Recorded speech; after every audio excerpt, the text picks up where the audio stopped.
Chendo mar kogwen koda notino makajuma mana bang' kinde mano kende wendo mara mana sesengo ni biro ka eni aluor ka kendo biro mana chako de mbaka ka wang'eyo chung' mar migosi Eliud Owalo. Eliud Owalo en ng'a? En ja-Kenya, en wuod Luo, wuod Asembo, en jalony e weche mag human resource kendo en jang'ad rieko e weche mopogore opogore. Achiel kuom mich gi nyadhi ma oseyudo en nyadhi mar dialo joma nie paw human resource ma iluongo ni Fellow of the Institute of HRM. Higa mar 2012 kanyo unyalo paro no bedo head of CORD Presidential Campaign Secretariat kendo chief campaign manager ne jakom Raila Odinga kinde no. Higa mar 2017 no temo donjo siasa mar Kibra kod ODM kata kamano weche ne obedo kaloro kod weche mag nomination. Higa mar 2019 bang' nindo mar mjumbe makono no chako doke pap kendo ka higano ne utiyo kod bura mar ANC mar manyo lemo kaka mjumbe ma Kibra. Ne utiyo machiegni ahinya bende kod Musalia Mudavadi kaka strategist nyakoro Mgajwang'. Mae pawe obedo jatend migawo mochung' ne weche mag ICT kati nyoro nye en jatend jotich mag sirkal kanong'iyo weche mag service delivery kaachiel kod efficiency e ofis mar jatend piny Kenya. Nyu neno ka jaduong' Eliud Owalo wuotho e Kenya mangima ka ochuo wang'e ne chenro mag dongruok mopogore opogore.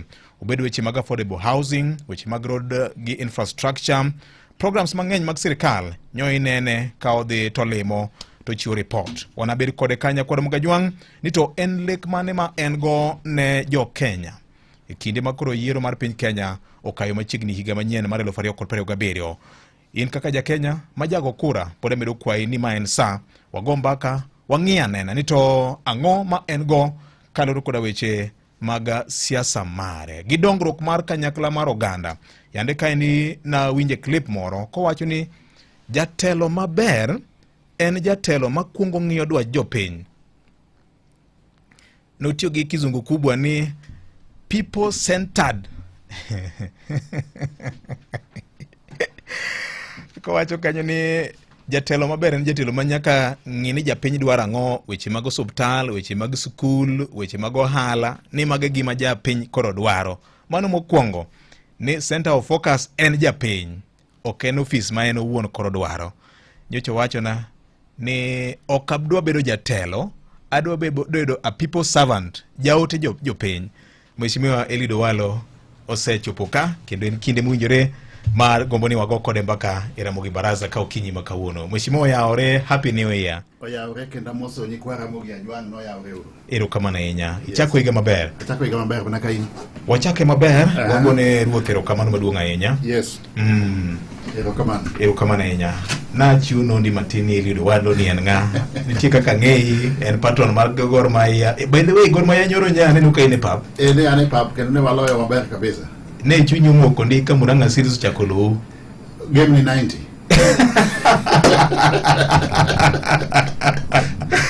Erokamano. Yes. Presidential candidate ami thuolo mar moso jokanyanam te, jo Kenya, okinyi makawuono Ramogi Baraza ka. Akaw thuolo ni mar monda mos onagi duto jokanyanam ni oyawore uru. Kendo en morna makende monda bi Ramogi Radio karka. Monda jisu mpango man godo kwadhi mbele. Erokamano ahinya. Erokamano ahinya kuom wach mangima. Gima ne chanda kana winjo ni juogi olor kuomi ni wacho ni ane man gi nyalo mar bedo the 6th Yes. President of the Republic of Kenya. Yes. En ang'o madhiri mar manyo lemo maduong' ni? Ing'eyo Wodma. Yes. Asebet e private sector aming'a. To kendo sani bende asetiyo e sirikal. Maneno kaka sirikal bende tiyo. Ing'e gima sirikal en. Gima sirikal en. Yes. To nitie gima iluongo ni leadership. Telo, nitie gik moko ma ok inyal timo ka ok in ema in mbele mar telo. Yes. Sani iyudo ka kaka sirikal wasebet kane wawacho ni uchumi odhi malo. Economic growth. Yes. Tiyudo ka ng'eny jo Kenya. Kamora mora midhiye nikech asebet ka wuotho kabisa kata kamanyo project kaka karango projects mag sirikal. Yes. kamora mora madhiye tiwinjo ka jopiny wacho ni kech negowa kata mana Nyanza thuwa kucha. Koro ipenyo ni to ang'o momiyo ji onge pesa e ofukgi? To malo kae to waneno ni uchumi dhi maber. Manyiso ni mwandu mag Kenya ni e lwet ji mathin. Iwinja maber? Manyiso ni kata ka uchumi dongo to pesa gidong' mana e lwet ji mathin. In fact, king'iyo report ma Oxfam Oxfam International wacho ni Kenya is the most unequal country in the world. Matiende ni ene piny miyudo ni ji mathin ema nigi pesa to ng'eny ji to timo ang'owa? Onge kode. Mae ni e gimo omiyo abet gi lek mar ni mondo atel Kenya ka nikech adwa ongosa gima iluongo ni ukombozi mar adek. Adwa waro mar adek. Kenya ka waseware diriyo. War mokwongo ne en independence moyudo 1963. Nogolo wa lwet wa bebero. War mar ariyo nogolo wa single party dictatorship to multi-party democracy. Mano 1992. War mar adek makoro wadwaro sani kaka jo Kenya ka. En mar kiuchumi. Economic liberation. Mondo wagol jopiny e dhier. Iyudo ni mwandu ma Kenya ka ni e lwet ji 125 kende. 125 people. Ji million prabich. Donge nikech wan capitalist economy to nyaka wad evolve resources mondo resources odhi piny kucha. Kuma jo piny nitie. Ere tiende mondo piny odongre ni dhi mbele tiyudo ni pesa gi ji mathin ema timo ang'owa? Ema bedo kode to ng'eny jo Kenya to timo ang'owa? To chandre. Nyaka water pesa kuma jopur nitie, nyaka water pesa kuma jolupo nitie, nyaka water pesa kuma mine nitie, mine timo ohala mathindo thindo, nyaka water pesa kuma kijende nitie. Mane kwa buro dongo to kwa nyal bedo gi piny miyudo ni ji 125 ema ni ang'owa? Ema ni mwandu mar piny ni e lwetgi. Ang'o midwa timo to liberate Kenyans kaka presidential candidate? Mokwongo gima hinyo wa Kenya karka en wach mar mibadhi, corruption. Iyudo ni pesa nitie to pesa ni kwale gi joma nie sirikal. Kae kama tabu nitie. Gima kwongo madwa timo kan president Kenya kaka Eliud Owalo en ni wabet gi zero tolerance to corruption. Ingeni ne an minister mar ICT. To ndalo mi an minister mar ICT no jo EAC Ethics and Anti-Corruption Commission notimo uchunguzi mag ministry duto te ma Kenya ka magiyudo ni ministry maonge mibadhi maonge corruption en ministry mar ICT kana telo kuno. Waziri. Yes. KBC kanyo cha waneno ka nitiere wach moro manowuok wach mar kambi moro mar mama uke piny Ingereza. Yes. Mano miyo kala mana the CEO then. Ne oriembe tich. To ng'ama noriembe? Okane mana riembe? Ng'ama noriembe CEO no? Okane mana riembe? Ndiko barua. Ani mana riembe? Yes. Modhi dala. Ani mana riembe? To weche ne KBC go to weche machon. Gin weche machon makata nadonjo ofisi no mana ayudo kage. Adonjo mayudo gi kanyo. Now, gima kwongo adwa timo total digitalization. Adwa keto processes mag sirikal mondo bed technology aided. Mondo mudo mang'eny e sirikal kama miyo ji kwalo pesa gi watieki. Okwongo adwa make sure, adwa hakikisha ni ministries duto te wan gi plans, strategic plans maber ma jo Kenya ong'e ni ministry ni mae gima onego tim, ministry ni mae gima onego tim, ministry ni mae gima onego tim e time makama. To mae ni indicator mabwa ng'eyo gono tim gini. Iwinja maber? To mae target. Ka plans gi to kendo plans gi wak digitalize gima jo Kenya ng'egi. Bang' mano kakoro wadonje weche mag implementation projects. Wa make sure ni weche mag procurement bende obedano digitalized. Jo Kenya ng'eyo ni mae gima idwa ng'iew, mae budget mare, mae kaka tendering itimo, mae ng'ama win tender ni owine gi pesa di mibiro chule, Then what digitalize implementation mar projects bende mondo wabed gi tracking system mar projects maka project bedo implemented to wanyalo nene computer kaja Kenya mora nyalo nene computer kama neno ni okay project ni manyo to mi contractor ni mae kama entie mae kako dhi mbele nikech sani wan gi gimalo ni EGP no ema koro chakre sani ni inidwa enhance adwa make end to end kanyalo tiyo gi dho wagunda adwa digitalize everything inja maber everything mondo japiny one gik matimre tabu ma wan godo Kenya ka iyudo ni nyalo bet gi plan maber to kisibet gi plan maber kaka wadonje weche mag procurement tiyudo ni nitiere siasa mang'eny madonje political meddling mana dwa tiego an ng'ama decisive kendo kahero mibadhi kanyono tienda piny tanyono kawacho ni okadwa to kadwa kawacho nadwaro tadwaro adwa tieko weche mag political interference e sirikal ka in ja siasa tim siasa onge tiende mondo ibire e sirikal ka kendo ni dwa bedano contractor mano tabu achiel ma wan godo conflict of interest conflict of interest bill mheshimiwa one bit kode conflict of interest bill to enforcement ematabu nikech iyudo niya ng'ato ni e sirikal NPS en procurement officer tiyudo ni odhi okawo kambini moko adek oko kucha o register e nying joma moko en procurement officer ka to en makendo kawre omire tenda inja wang'adi mana matin ok daher mar ng'adi ki pedo ne jopiny agenda mari ni ine sirikal gik miwacho gi gik manyien neno ka ine sirikal gik maneno kendo magi gik madwa tieko kan president iyudo ni ng'ato procurement officer to en gi kembe adek oko kucha directors mag kembe gi magiketo proxy iyudo na achiel represent interest mar ja procurement achiel ng'ato mar ariyo represent interest mar ja finance officer moro kendo represent interest mar accountant joma di chudo koro en procure to ja finance cha keto pesa to accountant cha chudo gichulre gin giwegi through proxy mano conflict of interest itemo wacho ni sirikal William Ruto manyo itie yeni mana is the order of the day en sirikal William Ruto kende magi mosetimore historically chakre independence conflict of interest ni osebete sirikal to nyaka watieke kwadwa dhi mbele nikech ka ok watimo mano to ok wabimiyo opportunities nyithindo mathindo kijende mathindo gi nyiri mathindo mowuok e university kata mowuok e polytechnic manigi uwezo mag timo tije nikech tije gi eki imiyo mana cartels manie yang'oa e sirikal mano mokwongo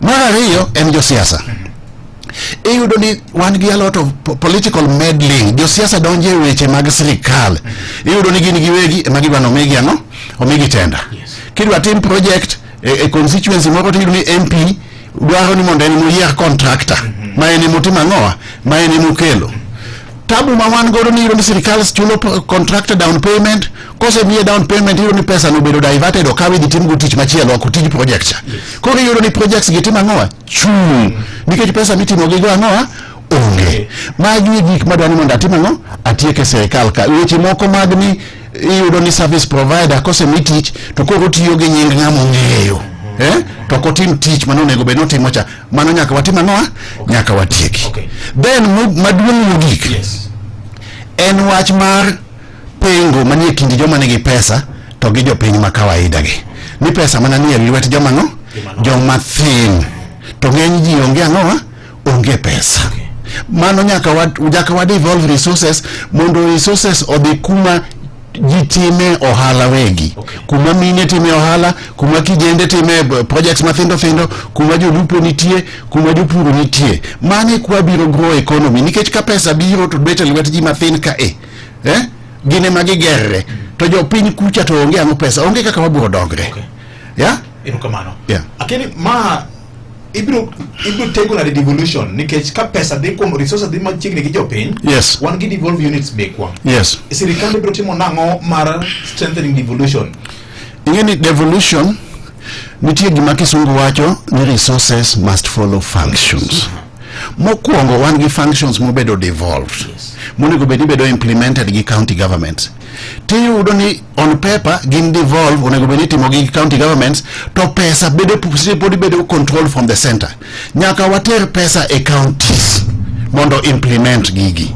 To kwasetero pesa e counties nyaka wa strengthen governance mar counties bende. Kanyo be wan gi problem. Bad governance in the counties. Nikech iyudo ni wayiero josiasa kaka governors. Wan kaka jogo kura nyaka wa understand job description mar governor. Governor mwayiero ni en ng'ama understand good governance, subscribe to principles mag good governance. Maka pesa utere counties kucha to make sure ni wan gi policies mabeyo, yeah? Operational procedures mabeyo, yeah? Plans mabeyo ma facilitate implementation mag projects. Nikech pesa donje county to pesa ile odogolo kanye wuok oko. Iyudo ni seminars ng'eny, yeah? Benchmarking. Kia benchmarking trip, yeah? Wadwa dhi timo benchmarking, kia wan gi seminar magi mana yore mag lodho pesa oko. Yeah? Koro jopiny bende onego konywa yiero mwadhiye ma 2027 ni. Nyaka wayier MCA mung'e tij MCA to kendo mohero dongruok. Nyaka wayier MP mung'e tij MP to kendo mohero no mohero dongruok. Nyaka wayier governor ma subscribe to principles of good governance. Mung'eyo ni resources gi bedo bestowed on county government on behalf of the people. Pesa gi gin mag jopiny. Iyudo ka counties gi okwale pesa tete kendo pesa madongo dongo. Yeah? Then maloka be nyaka wago kura ni Eliud Owalo na ma understand governance. Yeah? A private sector strategist, performance oriented and results oriented person must subscribe to zero tolerance to corruption. Mane kwa buchenjo Kenya. Erokamano. Yeah. Area kuma idhi tiyogo mar rito gimolo ni managing public debt. Go posa ni uchopo trillion 12. You know, public debt en holo pesa kiholela. Ingeni ineno ni kia ukao pesa China, kia European Union omiwa loan moro, World Bank omiwa loan moro. Gikone nito pesa gigini pesa miti mangoa michulo. Nyaka wa control gi. Tuyo mwaburu control godo public debt ni en mana kwa generate wa make sure ni wahakikisha ni pesa mawuoke economy karka obet mang'eny.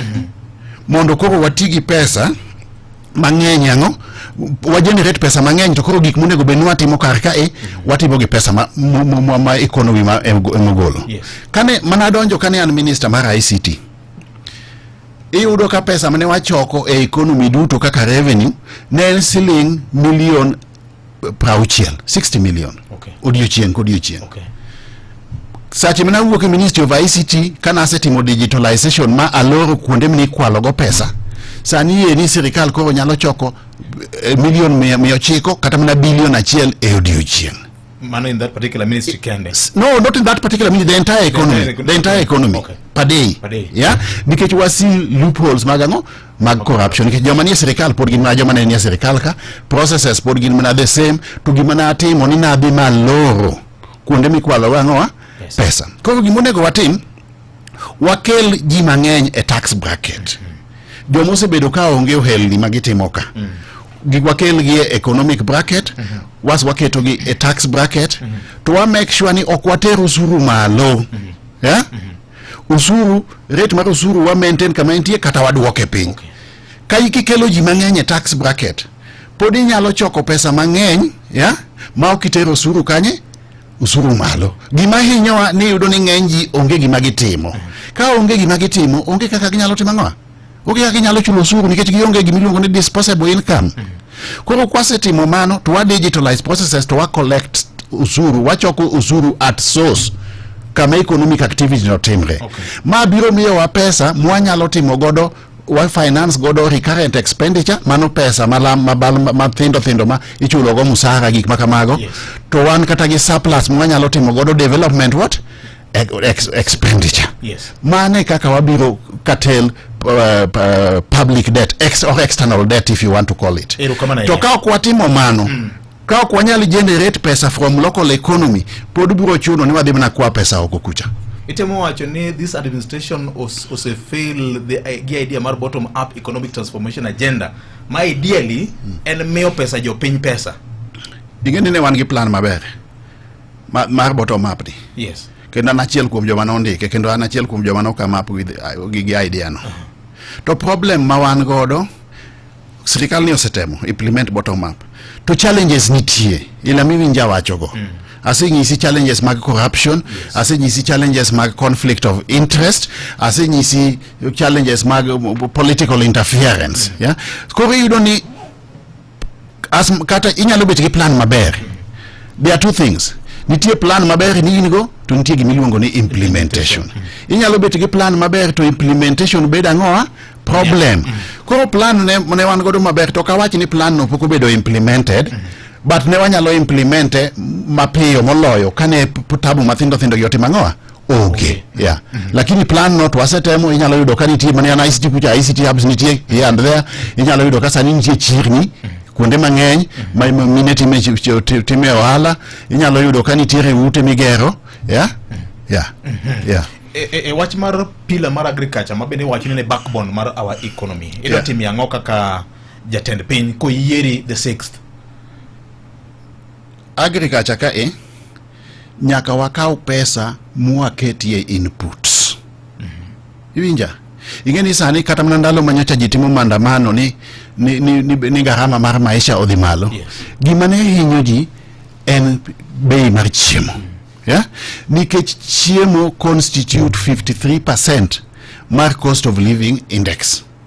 Mondo waket chiemo maber e mesa, nyaka wakwongo wakaw pesa muatere e inputs. Waket pesa e fertilizer, yeah?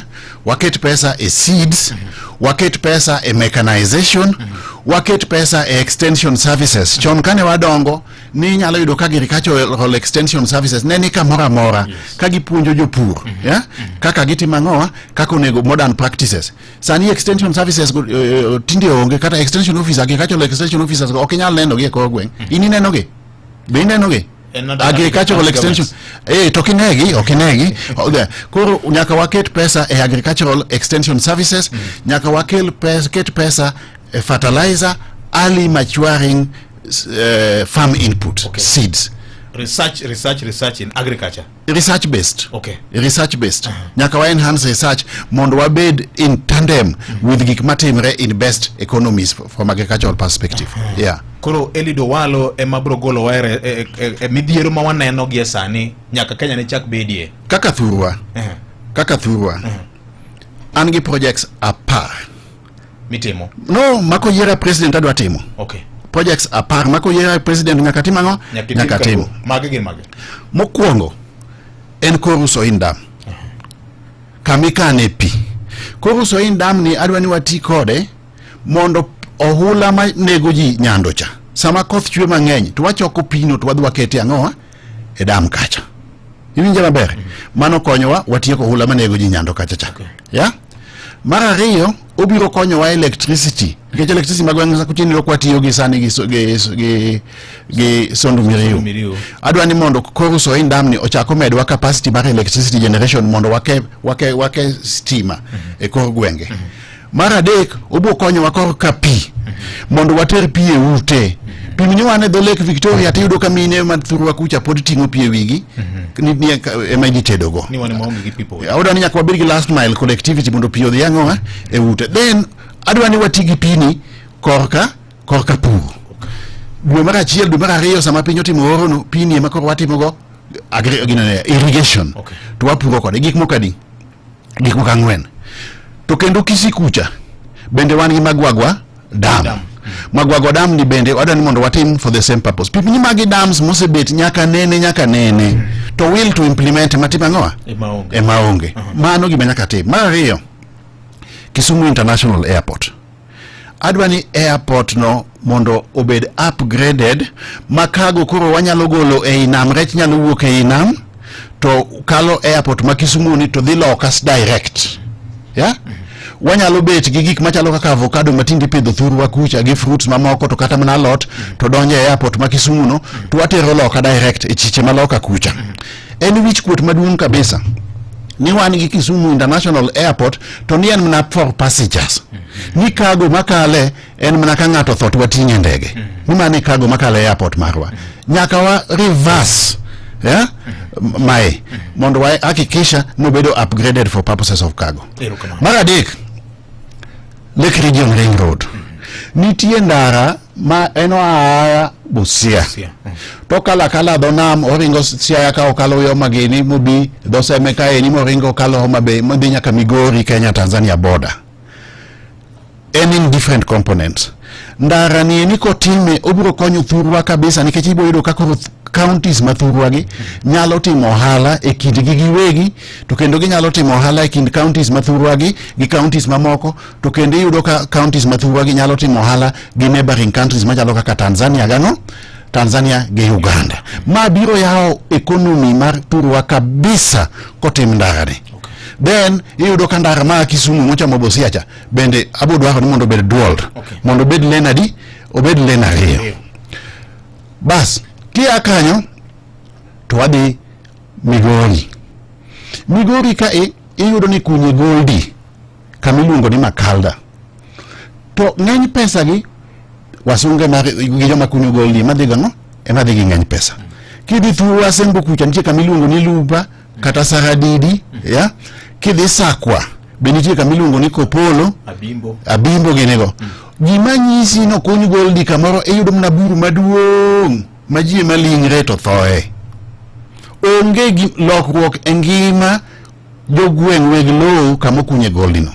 Adwa ni walok chike mag mining makamara mramo kunye goldi kata mana dhahabu machielo ng'eny pesa dong kanye ni jokor gweng' kanye. Wan gi chik ma wacho ni royalty dong ne jopiny.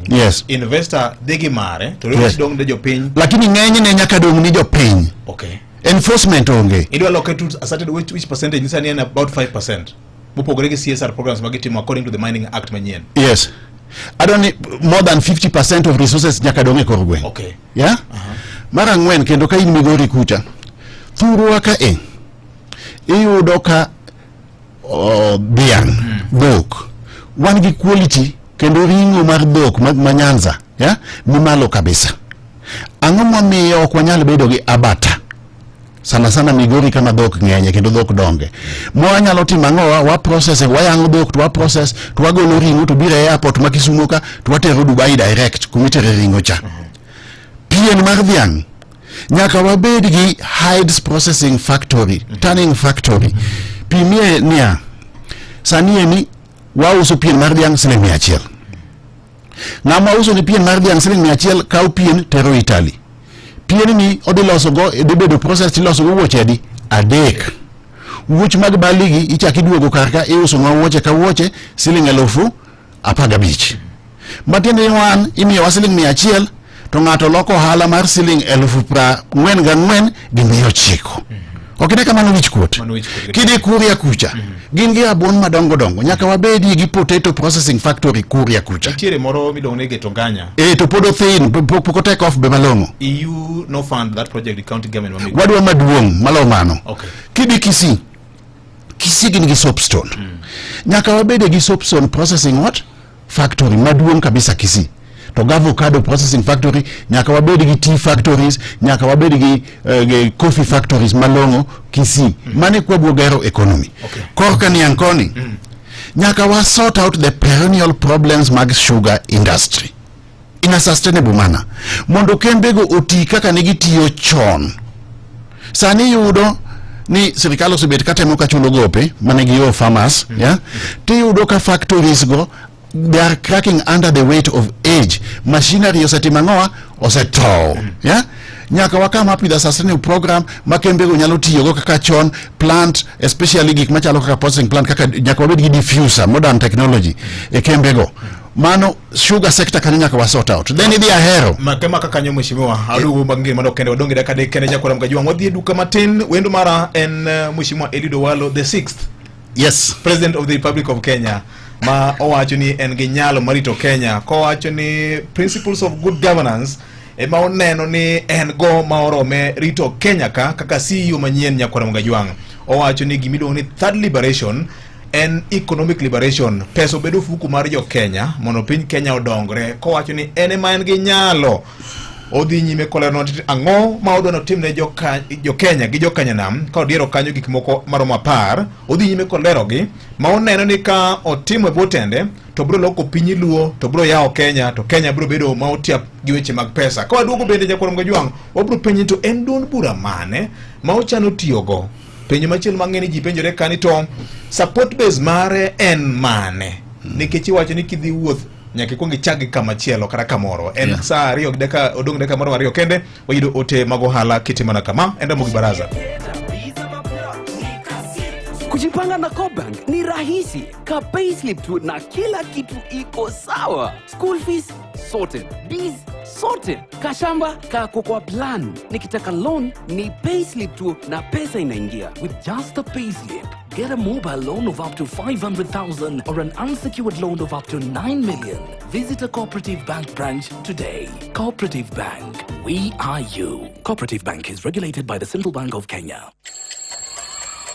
January pressure iko juu. Uniforms, books, shoes, fees. But every parent just wants one thing. Watoto wao waanze mwaka wakiwa tayari, confident na wakiwa best. Naivas iko hapa kukusaidia. Deals ni up to 50% off on all back to school essentials. So you can tick everything bila stress. Na kila time una shop, unaweza shinda weekly ama monthly prizes, including gari au senke. Imagine starting the year na hizo blessings. Usiangalie mbali. Naivas ndio your true partner this back to school season. Shop at any Naivas Kiloko or online. Prep, save and give your child the best start. Naivas saves you money. Kikitim yiero e kind arita kod dongruok. Yud gigi duto. Sanlam kod Allianz oriwore mar neno ni ngimani orit e yo makare. Yud okumba ne ngimani. Okumba mamoko kod riekni mag mwandu duto kamoro achiel. En kinde mar revision na KCB 2026. Kung gi KCB Gold Saving Account mondo yud thuolo mar loyo $50,000 mar school fees, $50,000 mar the holiday Naivasha Safari Rally, $50,000 mar family holiday, kata $50,000 mibiro keto ni e money market fund. Chak kungo sane kochakore $2,500 kende.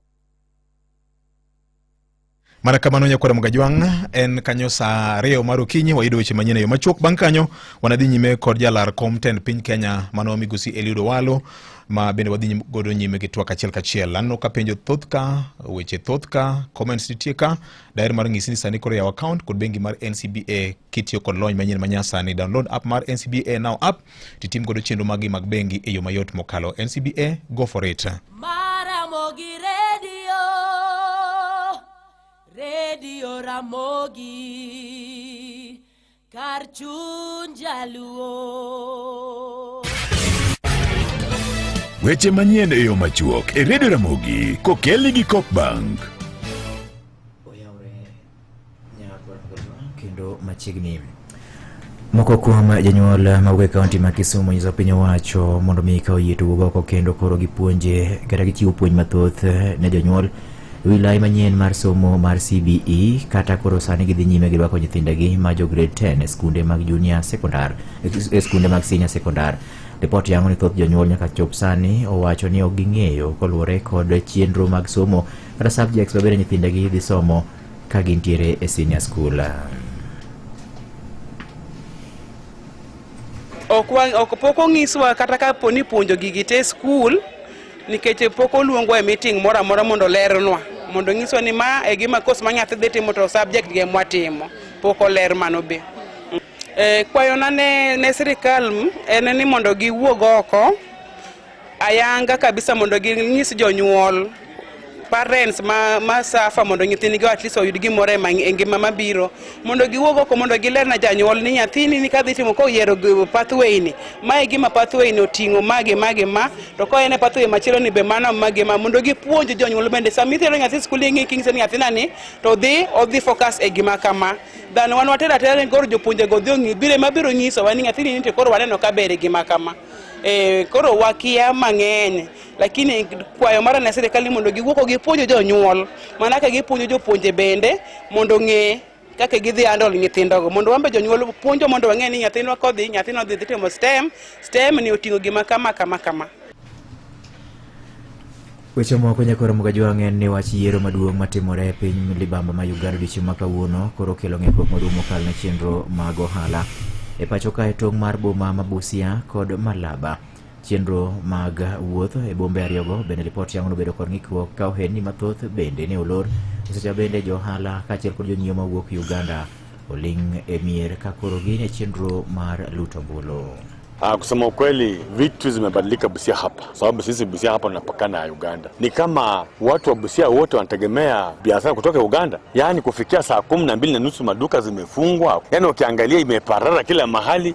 Majina mimi naitwa Salongo Johnson, nyumbani naishi pale Mawelo East pale. Tulikuwa pale nyuma last week, na kama hii mambo ya election ijakuja, tulikuwa bodaboda ndio zakafanyaka hata 1,000 kama na 500 ama 2,000. Lakini leo kwa watu wamewatisha wale walikuwa wanafanya biashara kuja huku wameogopa. Kwanza leo hata karibu tulale njaa kwa sababu tumerogota tu, wale wachache wenye wanaishi hapa ndani ndio tumebeba. Leo tumejaribu huku lakini si sana kama kawaida. Kazi imekuwa tu ngumu. Watu hawajaonekana. Jina langu naitwa Ronald Odhiambo. Kwa saizi naye shughuli iko chini kidogo. Kwa tumezoea watu kutoka Uganda. Tunajua watu wanaofia maybe kunaweza kuwa na gasi ya Uganda. Nimeleta kazi biashara pa kuwa chini.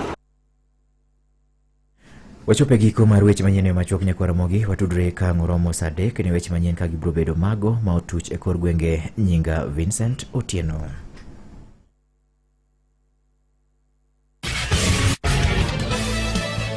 Mago ne weche manyien e yo machuok e redio Ramogi kano kelni gi Copbank. Chul school fees e yo mayot kitiyo gi M-Pesa Paybill 400-222. Bidwaro omenda mar loyo dwachi e yo mapiyo. Yud hola mar mobile loan sano kidiyo *667#. Cop app kata Year app michiwo nyaka siling $1,000,000 ne customers maloko hala kod $500,000 ne customers mondiki. Yud ber kitimo shopping gi Cop ATM card mari kod yudo Cop Pay prepay card ne nyathini. Ket omenda kitiyo gi Monet mami nyalo ng'eyo kaka itiyo go omendani. Ober kendo en kod arita makare. Cop Bank, we are you.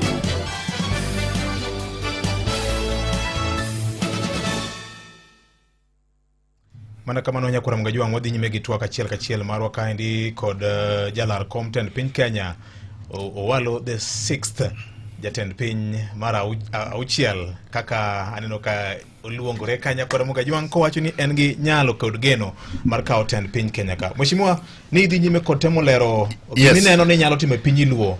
Ahero irrigation scheme ka. Ahero irrigation scheme nyaka wa make sure ni irrigation scheme ahero ni bende operate kaka dwarre. Yes. Mokwongo wamiyo gi early maturing variety seeds.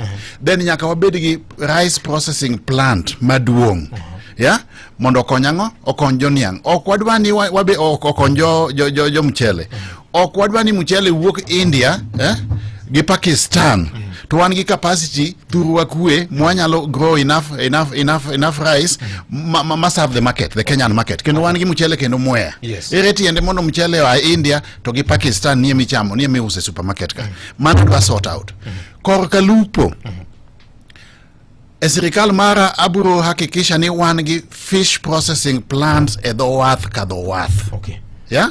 Obed Miuru Bay, Migori, yeah? Kindu Bay ka, Homa Bay, yeah? Usenge, Wichlum, Luanda Kotieno, Asembo Bay, nyaka Busia kucha. Okay.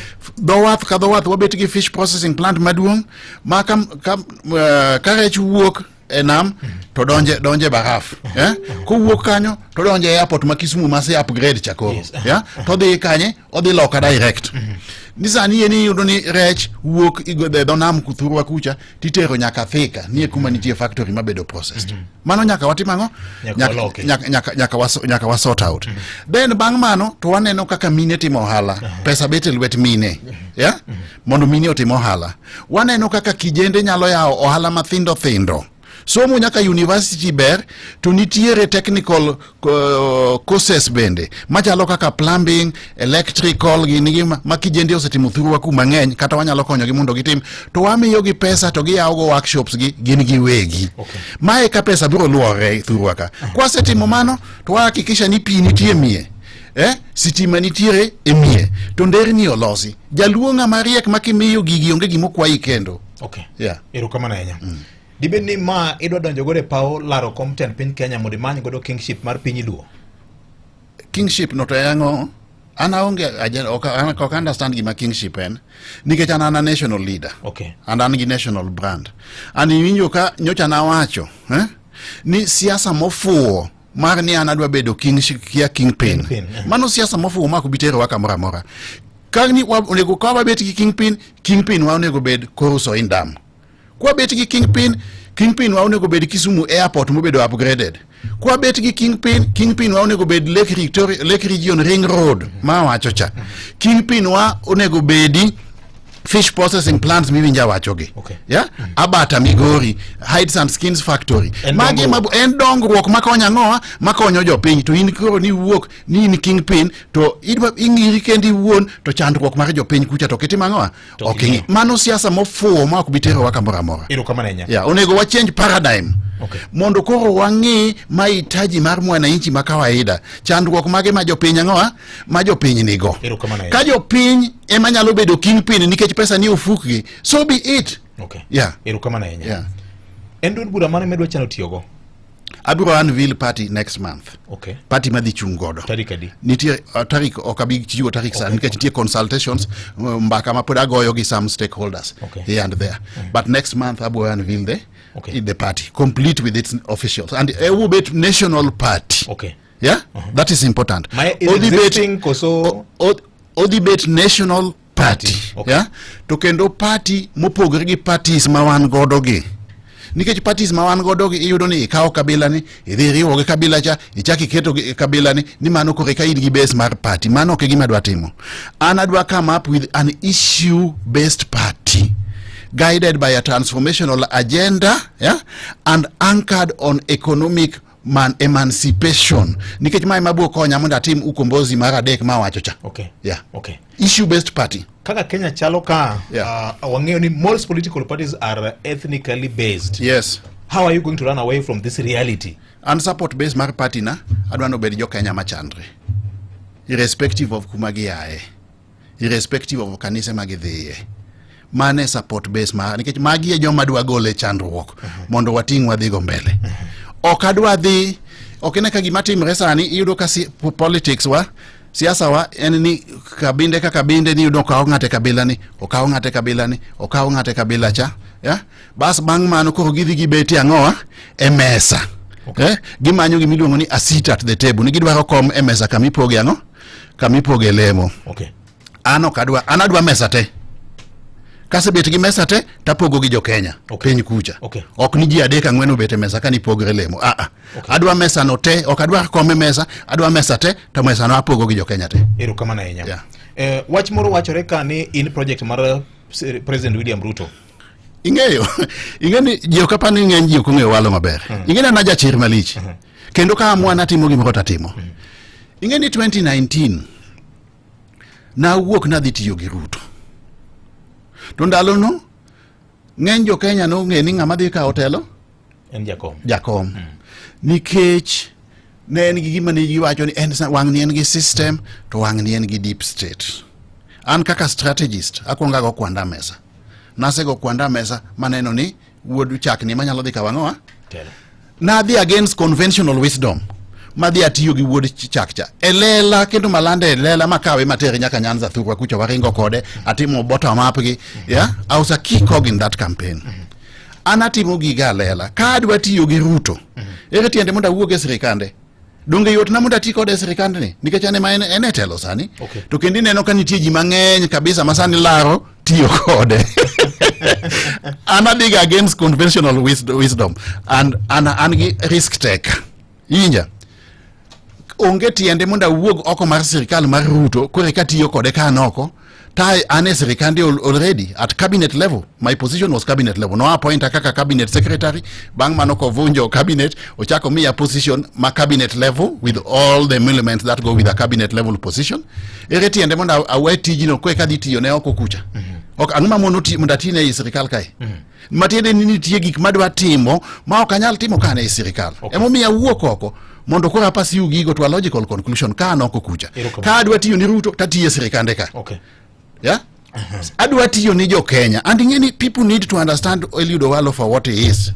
my track record.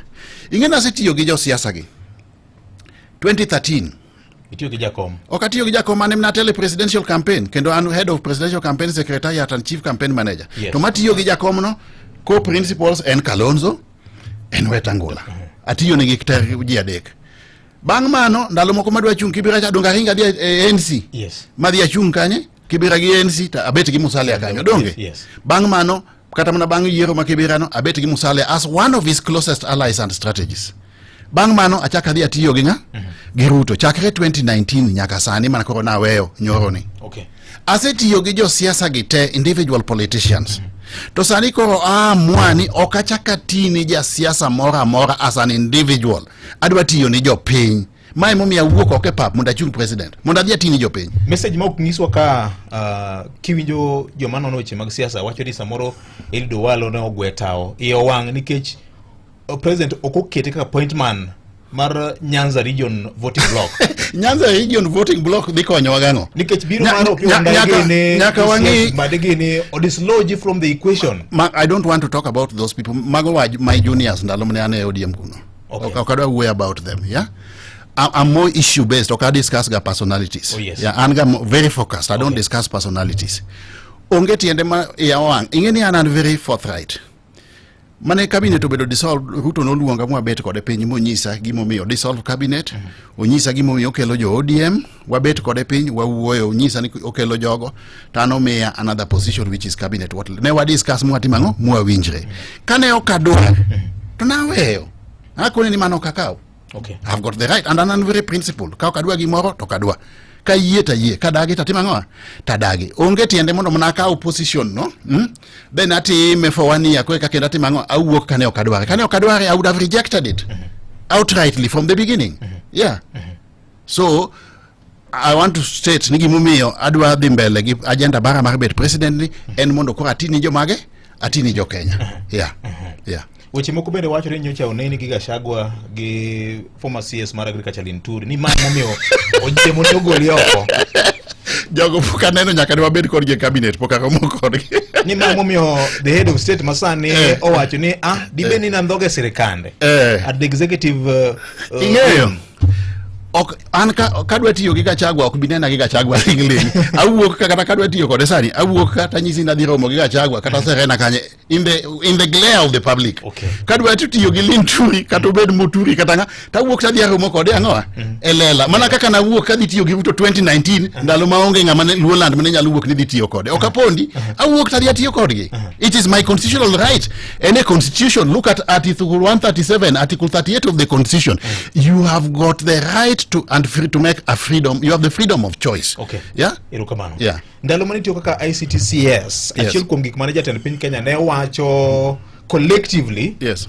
Mane ovunjo cabinet mare kata obed ni Gen Zs ne odhire kata no trigger dissolution mar cabinet mare. Achiel kuom gik mane osebedo kowacho nitiere CSs mamoko were very inept. Yeah. Could it be ni you are one of them momiyo ne ibedo aged out based on that opinion polls narrator among the top performing CSS, among the top 3 consistently.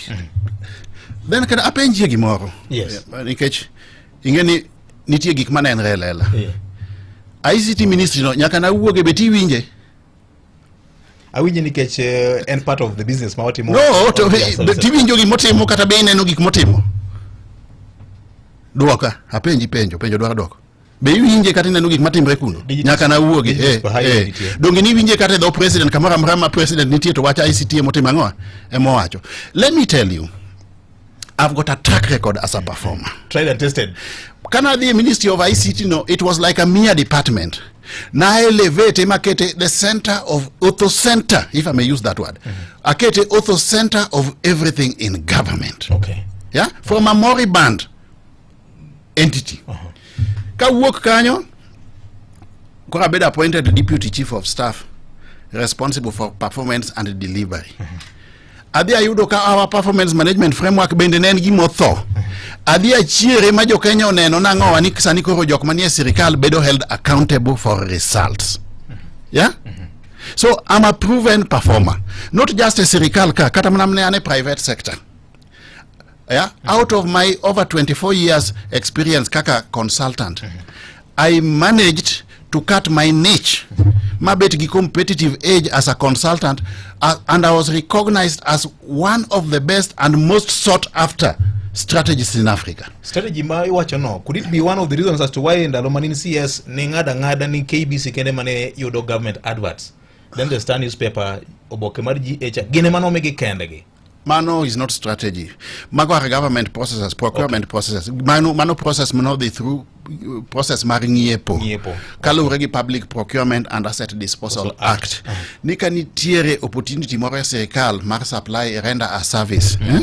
Ti advertise. Kise advertise to ji bid competitively. Yeah? Kaji ose bid titimo technical evaluation. Ing'iyo teko gi kabe ginyalo timo tijino, capacity, infrastructure magin go. Then bang mano idhi ting'iyo bei magitimango magi quote. Iwinja? Process no emano miyo the Star no dhi oyudo ang'owa, no dhi oyudo award mar distribute my government. Yeah. Nena competitive process and an kako walo Nitie wach moro mane Media Owners Association no challenge in court.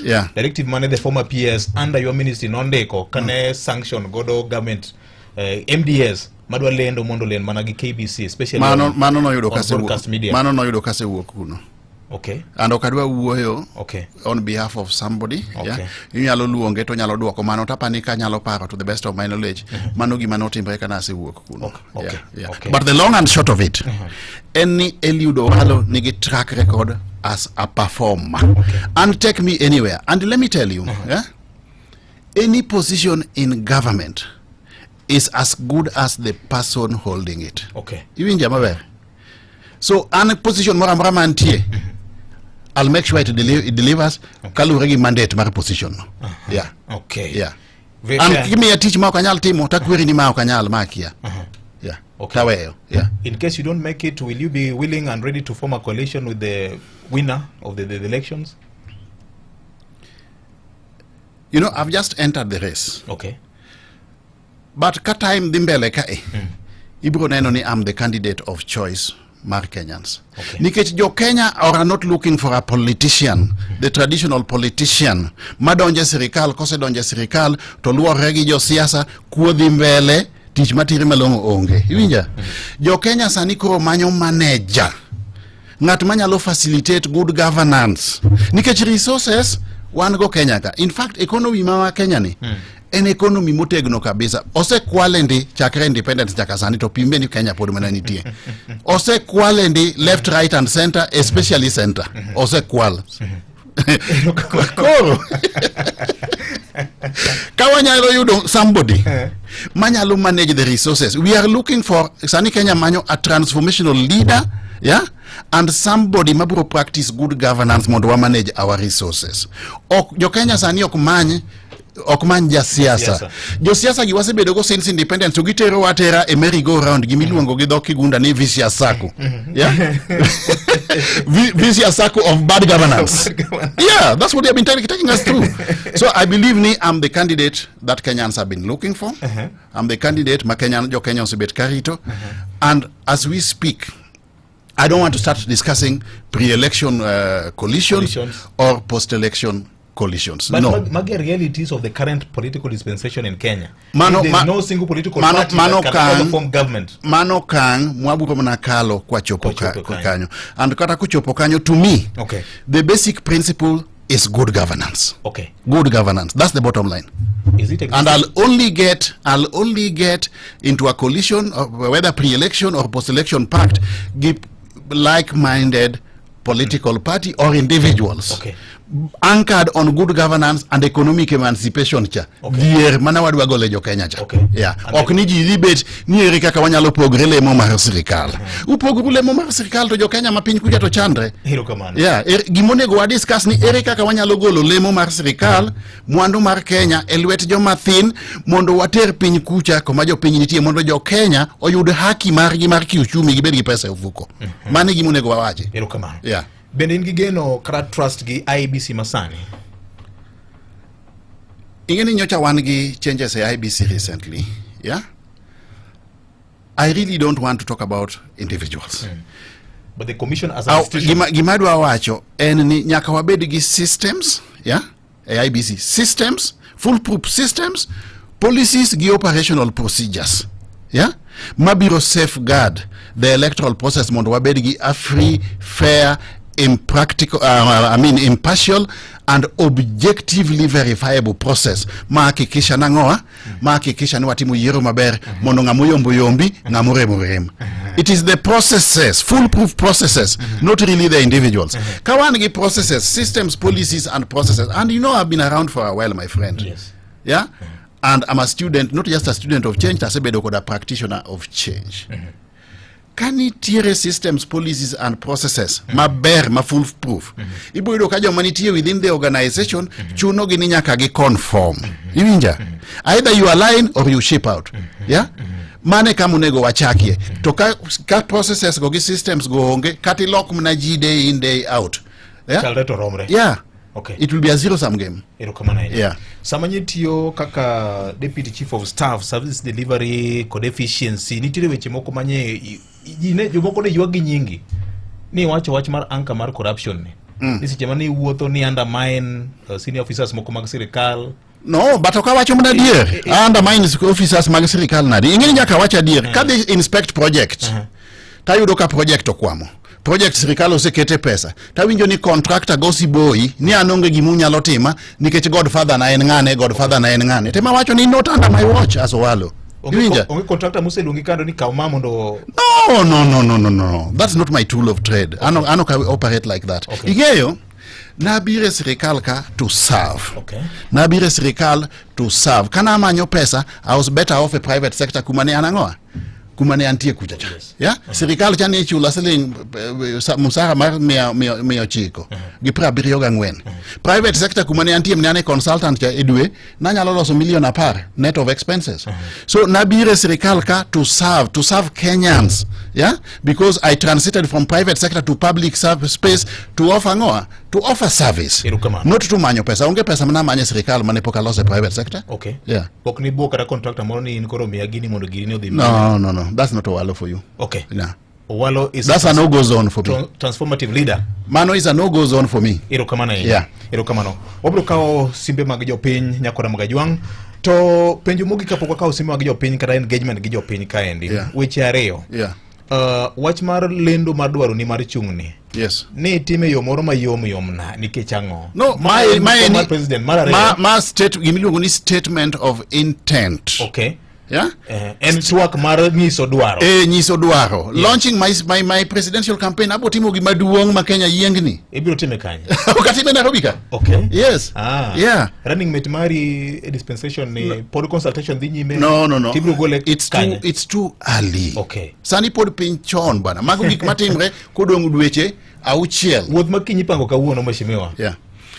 Mago wabudil go mbele kucha. Okay. Yeah. Hilo kamano. Nyakwara mogi ma endra mogi baraza kogweno kinyi makawuono. From John Mbadi from Mombasa. Podgi pak neja chumar kom President 2027 Eliud Owalo. Awinji kaka oloso kendo wiye ler ahinya. Chenro mar tieko mibadhi e Kenya ka bende mondo Kenya obed kod nyalo mar bedo kod economic liberation.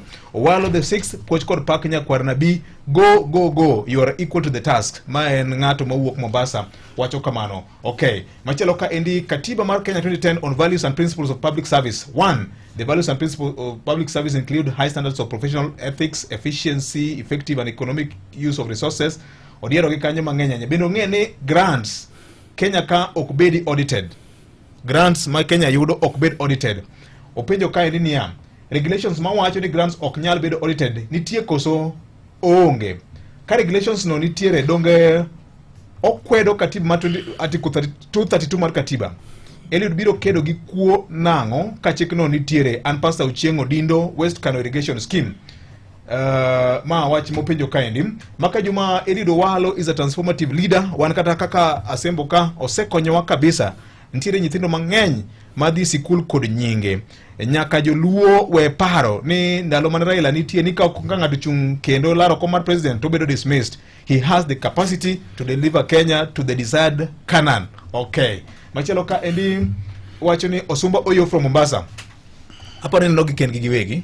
Yes. Wacho ni CS Eliud Owalo is a performer kendo aye kore. That's why I came out in the media to appeal for his reappointment ekindeno. Onyisa jomatindo mamiye support moe sirikal. anawuoyo ka the few ma owuok ODM ka ne watere ka Ruto mwa gogo picha gi Ruto Osumba Oyo from Mombasa. You could be knowing this gentleman. I know him. Okay. Yeah. Makajuma, good morning, Mr. Victor. I'm a youth with political interest and willing to invest my loyalty to Mr. Walo. Please link me to him, Austin Otieno, Nene Kamano. Makajuma, Elido Walo, kaka patron mar club mar Gor Mahia osekonyo club mar Gor Mahia. Mano is an indicator ni nyalo dhi nyime kendo rito piny Kenya ka. Piny nago ni to mwandu ma odhi tiyogo campaign odhi golo kanye because gini dwaro mwandu mathoth. Ma ote mar Veronica Akinyi kawuok e piny mar America, Wisconsin. Wacho ni otherwise amor kode, we need pragmatic leadership and a shift in our own thinking kaka oganda jo Kanyanam. Walo has fits the bill. Erokama na yenye kumuti marika. Mwanda okende dienda ngato. Nyakwar nabi, go for it. Erokama na yenye. Eat the ground. Nikech pejo mugik ma dona penji ka wiyene poko wil. Eni siasa ma igo ya Kenya ka en tuk pesa. Yes. Margonya ni. Yes. Are you ready? You know, siasa margonya ok sustainable.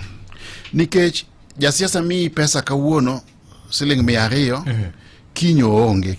Kinyi nindo kech. Onge tiende mondo watim handout politics. Gimonego watim en miyo ji oloho maginyalo dhi lupogo. Okay. Emomiyo anana strong advocate mar sustainable economic development. Nyaka wamany programs makijende botimo gango buro yudo go tije. And in my plan, which I don't want to preempt, but that this will come later in my manifesto. Okay. Unemployment will be one of the issues mabiro address. Gigitimre nikech kijende okerogi. Iyudo ni kijende onge namna mar yudo kaka gitimre gikonyore. Kori yudo ni kawuono gin gi jasiasa ni omiyo gi 200. Kinyi gin gi opponent mar the same jasiasa for the same position ochako miyo gi another what? Another 100 or so. Mano ok nyal konyo ng'ato. Nyaka wabed piny mwakoni to okay. Kor gweng kama kijende ni nitie ni. Yes. Gweng ni economic opportunity mane manitie.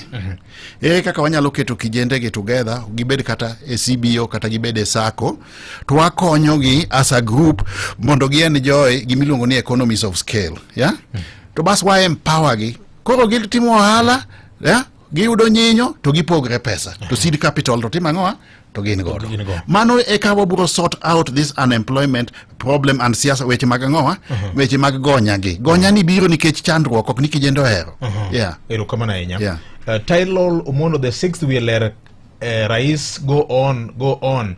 Jagor Jasembo Siger ka Amala Musna Ward Bishop Miseni en gilek maber kabisa. Reda is very happy with him. Inyalo neno Kenny ni wuon kanyo. Mano Jagor. Wacho kamano.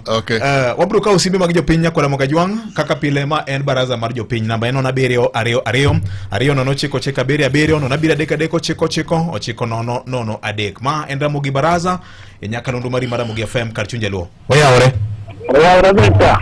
Oyawore machiegni. Luongane ka adegi Jakindu Dawur ko nyango wangadonje. Machiegni Jakindu. Ana wacho niya. Yes. Inano jatelo ko wuoko ko ni koro dwaro piny. Wewe mondo dwaro piny nikech en bende osetimore ne kambaka kaka en bende osewuotho kata tich mosebedo kotiyo ka wan bende wabedo piny kwang'iyo TV kama waseneno kapok bende opoko maber chelo giro pogo kuonde maber na apani ngufu motiyogo kamano go be kaka onyalo tiyoga kendo kaka pere. Erokamano. Chereji wacho ni tiji ber. In tried and tested. Maramogi oyawore. Maramogi? Oyawore. Ma William Mutino ka Ogongo Ketum. William machiegni Jarodi Kupanyi. Penya jatelo nonia. Yes. Wuok ko tiyo ne sirikal ni to be tako gikedo gi sirikal bo biro security ma ya kutosa. Okay. Mare. Mwandu ma kimanyo telo tu mwandu gonya dware mapek ni okinwango kanye to tiyo mane tingi iga biskende. Okay. Oyawore biyo jay. Machiegni Ogumodo Jakadem. Machiegni Jakadem. Mosino walo. Okaw mos. Anyo mena chiemo nyatike. Siti man ke chiemo nyatike. Nero nyaka kumono sarena. Nokelo chiemo nyatike. Mchele kwa gata kilo kilo maber kabisa. Erokamano. Erokamano. Yes. Jina gani ya? Yes. Kinde Ruto. Hapo kija iluo Ruto. Ana mana Ruto before. Dine do kile ka ko bibe do pin ga tenda no ko ne kenya kitich.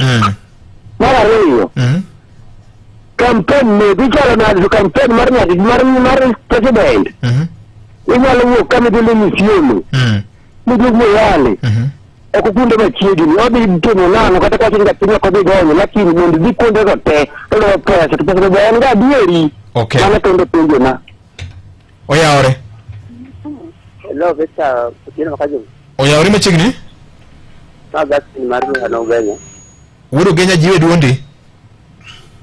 Ana duoko no walo erokamano. Iduoko ni walo erokamano. Engeni pinyo maluo ka ngato agoro walo.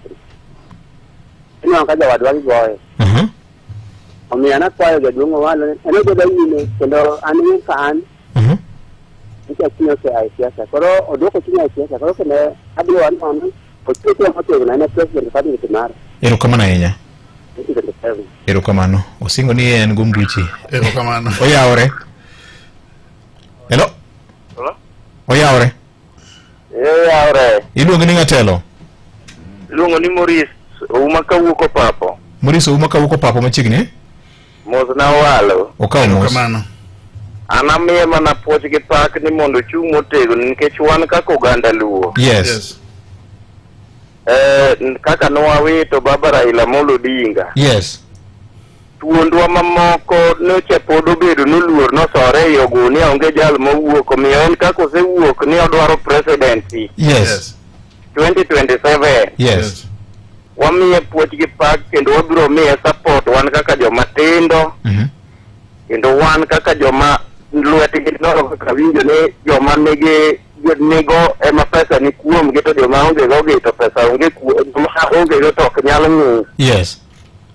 Omiyo wan wamiye mana puoch gi pak to gimi penjo nanego. Yes. Awinjo kowacho weche modwa notimie Nyanza ka ngima. To president kidwaro e Kenya mangima. Yes. Ang'o mopango timo e counties mamoko be? Okay. Erokamano. Oyaore. Rede mogi. Machigni? Okoth wuoda lego machigni? Ya mor sana kwa walo tukako chako ni mwende kwa mcho miudak Nairobi ka. Yes. Toko chako kwa mcho kwa jumweni na eno kwa mkuu kwa mwetie kasha. Ikaribu jumweni ya mwen. Anenyo jatelo kanyuma nyo wako kwa wanesa makanya. Wako wa ngisa ni mimi neno kwa jatelo shobi ndungu mdali musagana. Yes. To bindi ni nyo kwa nyo baba tadio sa himu wana robi kwa jumbu. To kanyo wako na nyalo kuruchu. Orange kaka dugi kanyo biye manla kacho ne kaka dokonyo kecho mu kwa joluma bago jog baba kadu nyang magra ko konyo ungi. Okay. Koro chiemo bulwer makuma kwani jo ko dio le ngata to maga nyonga to chiel ko akwa ganje dungu walo. Wan koro ka kiwacho ni konyo jino. Uje kama kata kibiro biwacho ni chapa wane ni joma nyo mukiji nyangen na jolu ni betia ko wacho ni ngamu shirika. Okay. Wanda chunye ne wana bikanye wakwa mwana bikanye kijindo mukwa tuinga kisa chunye ni kombo shuri tujendo no sio kaka josia apanga ka jumbe ni gara jumonge to kanyo. Erokamano. Yoriye mundo walo konywai. Aya, osenya ne jok mane muk kuonde gi magohala kod dak ka lure koda kambi mar Kenya Railways. Mheshimiwa dwana mi thuolo maduoko penjo ke. Okay. Kwa mamoko kendo. Okay. Penjo kum penjo ma ipenjo kae gima wuok kama ng'eny en to pesa mar campaign. Aburo yudo kanyo. Ingeni as a head presidential campaign. Ing'e gima nie iye. Ang'e gima nie iye. Kendo chung president ok en gima yot. Tanyisi gimoro. Ni yudo ni jok machung president gi. Onge ng'ama nega gi pesa moromo monyalo timo campaign mare. Okay. Pesa wuok kuom johala kiyudo ni ng'ato niga agenda maber tiyudo ka johala wacho ni ma ng'ama nyalo konya ang'oa ma ng'ama nyalo konyowa mondo uchumi obed maber tiyudo ka johala moko kanigi pesa matin omiye pesa matin monyalo olo go mafuta. Okay. Pesa wuok kuom jakenya ma kawaida nikech iyudo ni ka presidential candidate dhi kamoro tiyudo ka ji owuok dhi attend rally mare ma ok otimo ang'owa ma ok ochulgi. Koro ano kachak ga plan ma ok ang'e kaka dhi accomplish. Wach pesa should not be a problem. Should not be a worry. Ya ang'eyo kaka wabo to ok adwa pesa mipogo ji. Adwa pesa mar campaign mana wa move go from point A to point B, mondo wanyalo wuotho kwa campaign, wanyalo bet gi public address, wanyalo bet ga ng'owa, wanyalo bet gi dayas kwa timo campaign, wanyalo bet gi tent ma ji bede kapo ni wan kata gi stakeholder forum. Bare minimum, matiyo ni pesa mamanyo ok en pesa mar hongo. Ana manyo pesa, abo manyo pesa mar facilitation. Mondo wa campaign. Ta believe ni an gi agenda maber mar third liberation ni mang'eny jo Kenya biro yie kata mana golo na pesa mathin magin godo mondo watim go ang'owa campaign nani adwa no bed owned gi jo Kenya. Nikech ana pasiwa Kenya na agenda. Then kendo penjo mar ariyo openji maber ma unego duoki en mar ni to agenda awacho gik madwa timo Nyanza. Ta agenda mar Kenya mar Kenya en ang'o? Agenda mar Kenya mokwongo, counties mamoko gi be aburo bedo gi county specific projects. Campaign mokalo cha ne an part of the team manondiko gik miluongo ni economic charters. Ma county ka county ne waneno opportunities manie county go informed by gimiluongo gi wagunda ni comparative advantage development opportunities, mane wa come up with a plan. Gik monego time county ka county. Projects go pod ang'eyo gite maka di county kadi Isiolo ang'eni my county programs monego timo Isiolo. Kadi Murang'a ang'eni my monego timo ang'owa Murang'a. Kadi Turkana ang'eni my monego bedi agenda wa makanye Maturkana.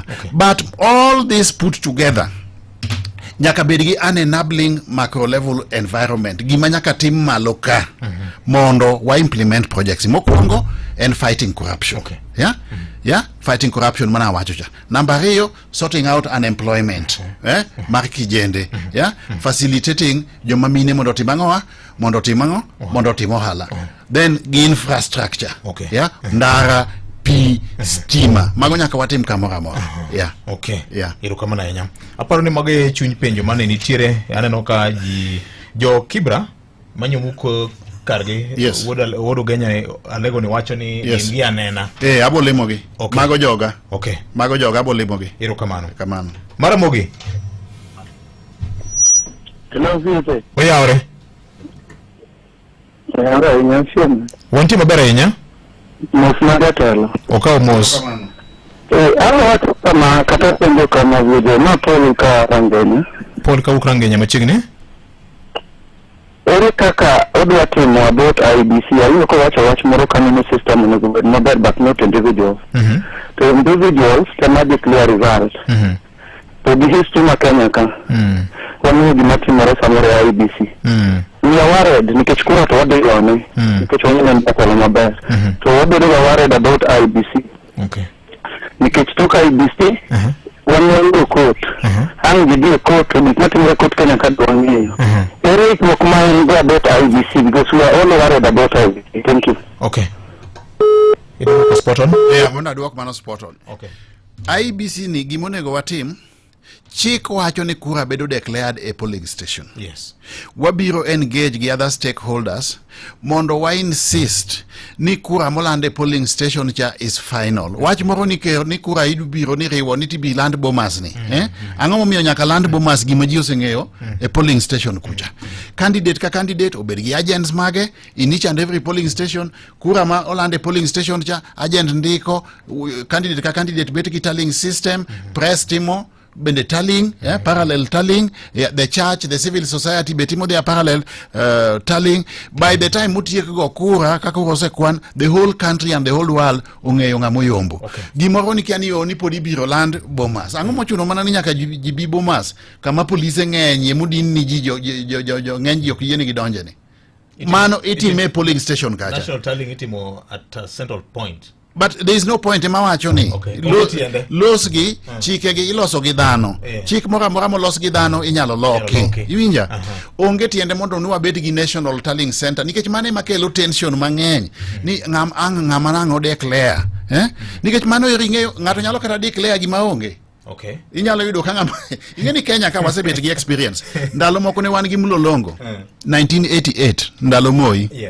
iyudo ka ji chung ni chung ginene behind candidate iyudo ka ng'ama line mare chiek ema bedo declared the winner to ng'ama line mare bor ok bed declared the winner. Koro declaration ni ang'o ma mono time ang'o a polling station ang'o miyo chuno nyaka warit ni one individual. Imagine ni the life of over 50 million Kenyans ni rito mana ng'ata achiel ni ng'ata achiel no bende ma oyiene gi chik ni mondo land ni ng'ane moyombo bet president. Makoro ji chunyi gi digni adiga ni ng'ani ang'o land ang'o. Onge tiende. Kamano. Yeah. Maramogi. Yes. Nenti penjo kama ng'ano penjo wach mar auditing ma ok timne. Yes, auditing grants. Yes. No. You know nitiere gimiluongo ni loan.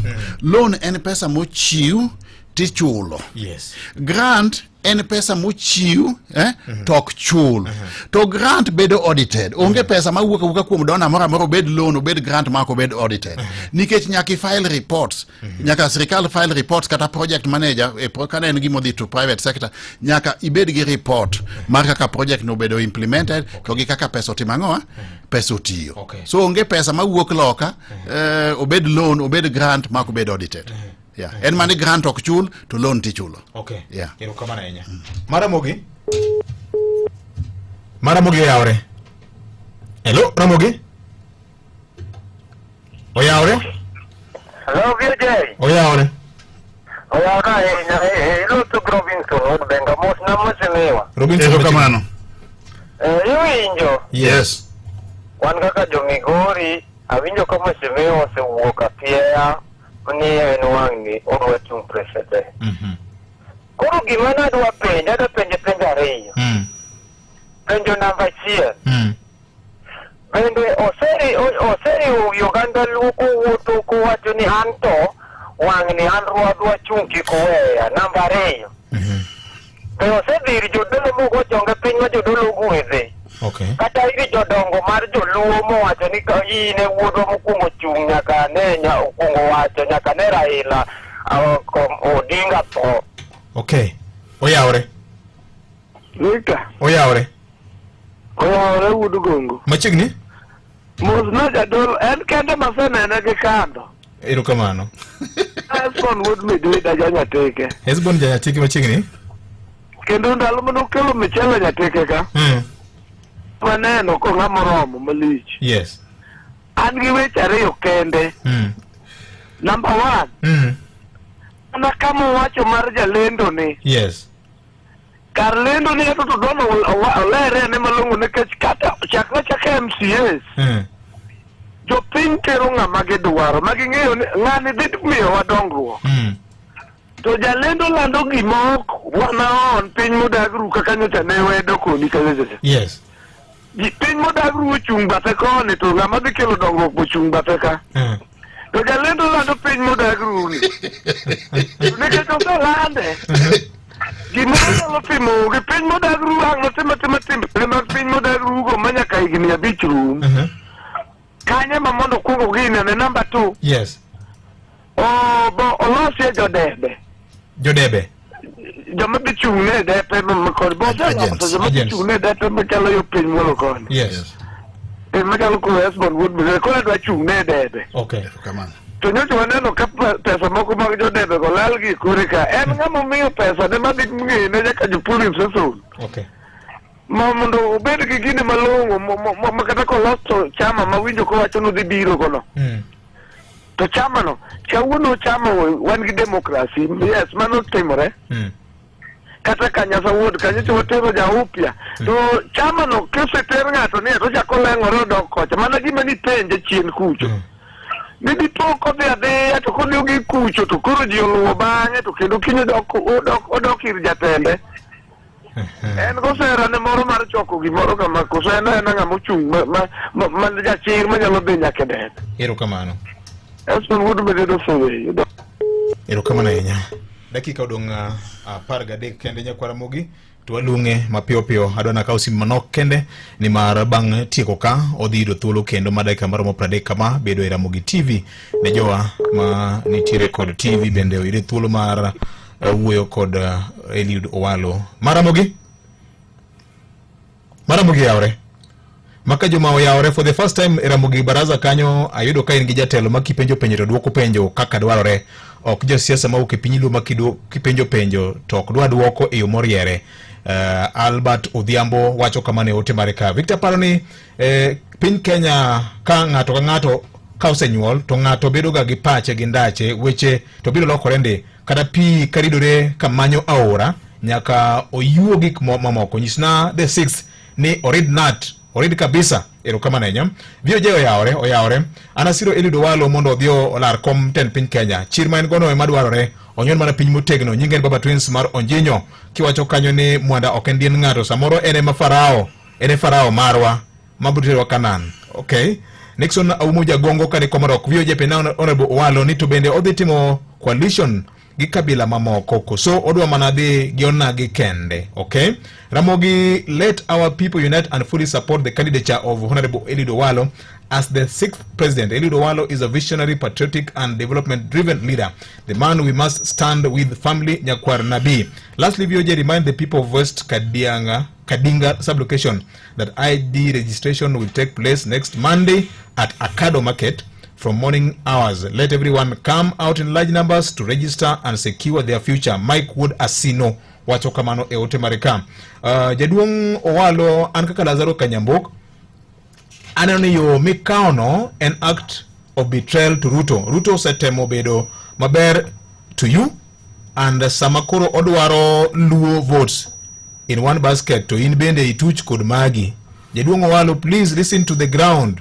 Anang'eyo ni chon kapod utiyo Piedmont Insurance Company Kautino Dongo kod Tom Nyambok, my elder brother, in ng'ama chiko ite maber. Please, we record briefcase parties mondo wariure kaka joluo.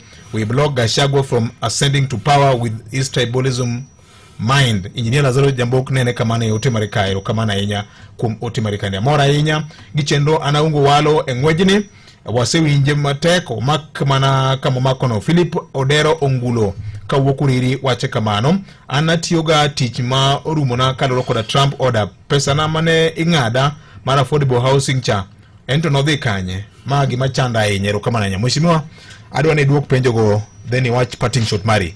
Okay, wach lendo aseduoko wach agents wabo bed go kamora mora awacho ni party mwadhi chako ni to gi presidential candidate amara adwano bed owned gi jopiny jopiny buro wuok oko buro bed no agents kendo waburo pendo gi mpango kabambe ma hakikisha ni polling station kamora mora wan gi agents. Yes. Then openjo kendo ni to adhi nyake debe kosa wuok kwe kake ndadhi bolo gi piny ni pangla gi ekore. An kako walo kachak ga gima okanyal timo nyaka giko. Awuok nadhi timo ang'o nadhi chung. Ok awuog ni monda chung bas adhi ni monda dhi alu ng'ato. Ya? Kadwa luo ng'ato to awuok ka sani tawacho ni anadhi luo ng'ane. Ya? To ka wuok nadhi chung, ya? Adwa dhi gi jo Kenya nyaka giko. Joma dwa tiyo go gin jo Kenya, ok individual politicians. Koro gimoro nadhi luo ng'ato onge as we speak. Okay. Weche mag coalition agreement. Coalition agreement gi timrega kudong gimoro dweche auchiel eka ji dhi e yiero. Asetelo presidential campaign adange kaka timo gigi. Sani candidate ka candidate okwongo us policy mare ni jo Kenya. Candidate ka candidate bende okwongo o strengthen party bare. Okay. Party ma entie. Yeah? Mondo bed gi strong structures, yeah? All over, yeah? Focus mara sani en kwase unveil party was strengthen angoa, was strengthen the party. Kwa campaign wadwa campaign kamora mora Kenya ka kwa manyu kwa ngizo jo Kenya agenda mara. Okay. Adwa campaign kamora mora. Okay. Gik mokariyogo. Okay. Weche coalition ko wabo deal go kodong dweche auchiel. Okay. Watch mar ni alokra andhoga ni president masani. Ing'eyo siasa en interest. Ing'eyo ni 2000 kwa dok chien 2007 yudo ka ODM candidate gi nen Raila do. To Ruto engama no campaign ni utegno kabisa donge. 2013 yudo ka Ruto ko dhi obet gi go Uhuru. Yeah? 2017 Raila bine no ka kedo nigi jomoko mutimo ngoa mopogre. 2017 kamano. Yeah? Udoka you must first of all jakibed ga agenda mi pursue. To kisebet ga agenda mi pursue tingi manyo like-minded people. Yo manitime siasa 2022 okay yo okochuno ni yo manyake time siasa 2027 nikech nitie as a student of strategy nitie miluongo ni dynamism or lokruok environment kami operate no chuno ni nyaka realign to in kaji 2027 to strategy to circumstances lokre 2027 inisiko mnagi strategy manitiyo go 2022 ni mdwa tiyo go mani gweta mano yombi nyaki lock strategy nikech operational environment bendo timango olokres koro ok en ndogo ngato erokamano wach mari mogik ne jago kura ma ochiko ite kawuono mimiyo wach gimomiyo dwa chung.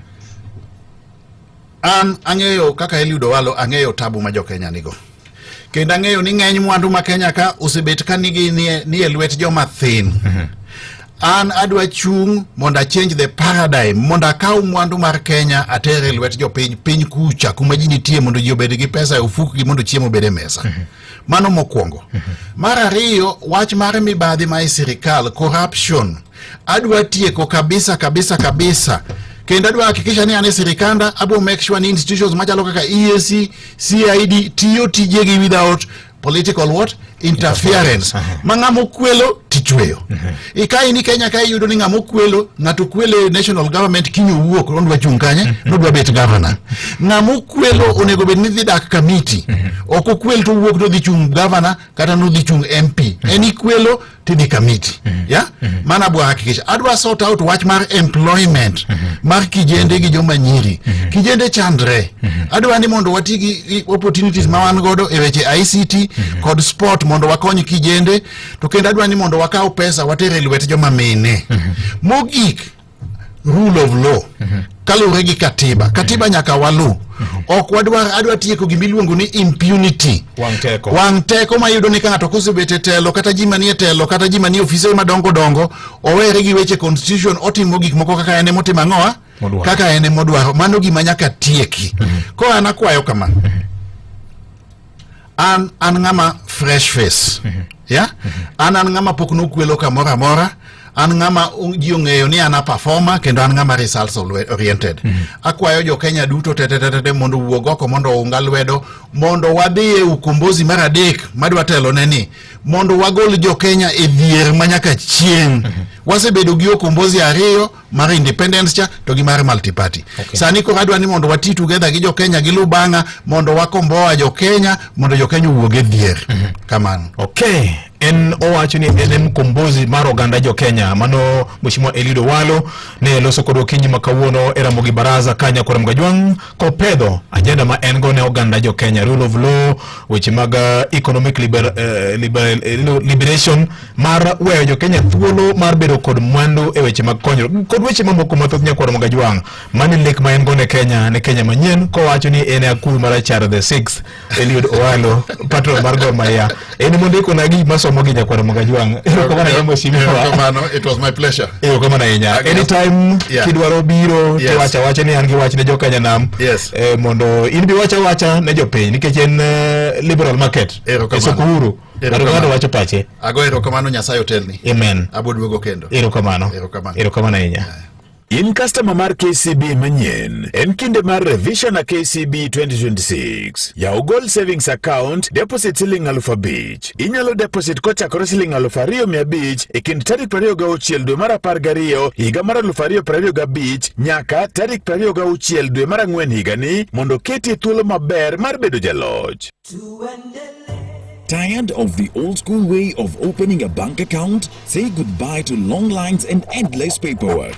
With NCBA, you can open an account in just minutes right from your phone. Hakuna stress, hakuna long queues. At NCBA, we're making it easier. Open an account online on the NCBA Now app in minutes. Download the NCBA Now app today to open an account, save and transact from anywhere at any time. Terms and conditions apply. NCBA Bank is regulated by the Central Bank of Kenya. NCBA. Go for it. Chakruok manyien mar arita mari mar pesa koro osechopo. En teko mar Allianz kokelni kod mise mar Sanlam. Pesa ni gi ngimani makiny ni kama kare. Sanlam Allianz. Limwa e mbui magwa mondo irit ngimani makiny sani. Bediher dhi tiyo e piny Dubai kata Saudi, Ajira tudi kod jondik ji e tich kata kembe madongo mandiko ji e tich e pinjegi kata e pinje maoko. Wan kod thuolo mag tije kaka taxi drivers kata riembo mtokni matindo mating'o ji, bike riders kata joriemb ndigni, cleaners kata jomochung' ne idara mar ler, security guards kata jochiw arita, jogedo e kind mamoko. Wachiwo sir duto madwarore tok oro kwayo mari, kama idhi tiye, konyi yudo visa kod kar dak. Mondo ior kwayo mari, limbui marwa mar www.m/ajira.com. Ket nonro duto magi kaka dwarore, to masin marwa biro keti e tich ma owinjore kodi kata ma idwaro. Yudwa e TikTok @m/ajira.digital, Facebook @m/ajira, kata ywa tol e namba 07094888881. Ne mathoth, Ajira, your gateway to credible global opportunities. En ng'ano manyalo bedo gi geno kuome. En ng'ano manyalo gi yie ni nyalo tero nyithindo e skul kendo duoko gi koki skul. En ng'ano manyalo geno kuome gi osiki. En ng'ano manyalo geno kuome ni nyalo teri tich kata kain kod safar ma idwa dhi seche mag otieno. Wakelo ni Wigo ma en yorot manyien ma inokoro gadier ma osete ma oyud ne en kare. En kod joriembo ma nyalo bedo gi geno. Nitie pesa ma iduoko ni kaka jawuoth sasa ma itiyo Wigo app. Download Wigo app kawuono ko Google Play Store kata App Store kata ndikote machuok ni Wigo kasto ioro namba mar 20425 mondo idhi safar ka in gi chir. Wigo, let's go. Anno kanyo ken sa de kodong dakika achiel kende mar okinyi makawuono nyakwara Mogajwang'. Erokamano ahinya kuom chiko iti network ma okadho chien kocha. Ng'eni kamoro sa ong'adi kata kamano dhi bede Ramogi TV bende mana bang' kinde mano kende kaloro koda chenro mag arrangements ma iye ka. Bang' kinde mano kende wanayud weche manyien mibiro somo kanyo kod Vincent Otieno e redio Ramogi kar chuny jaduong'. En sa adek mar okinyi. Ramogi Radio Ramogi kar chuny jaluo.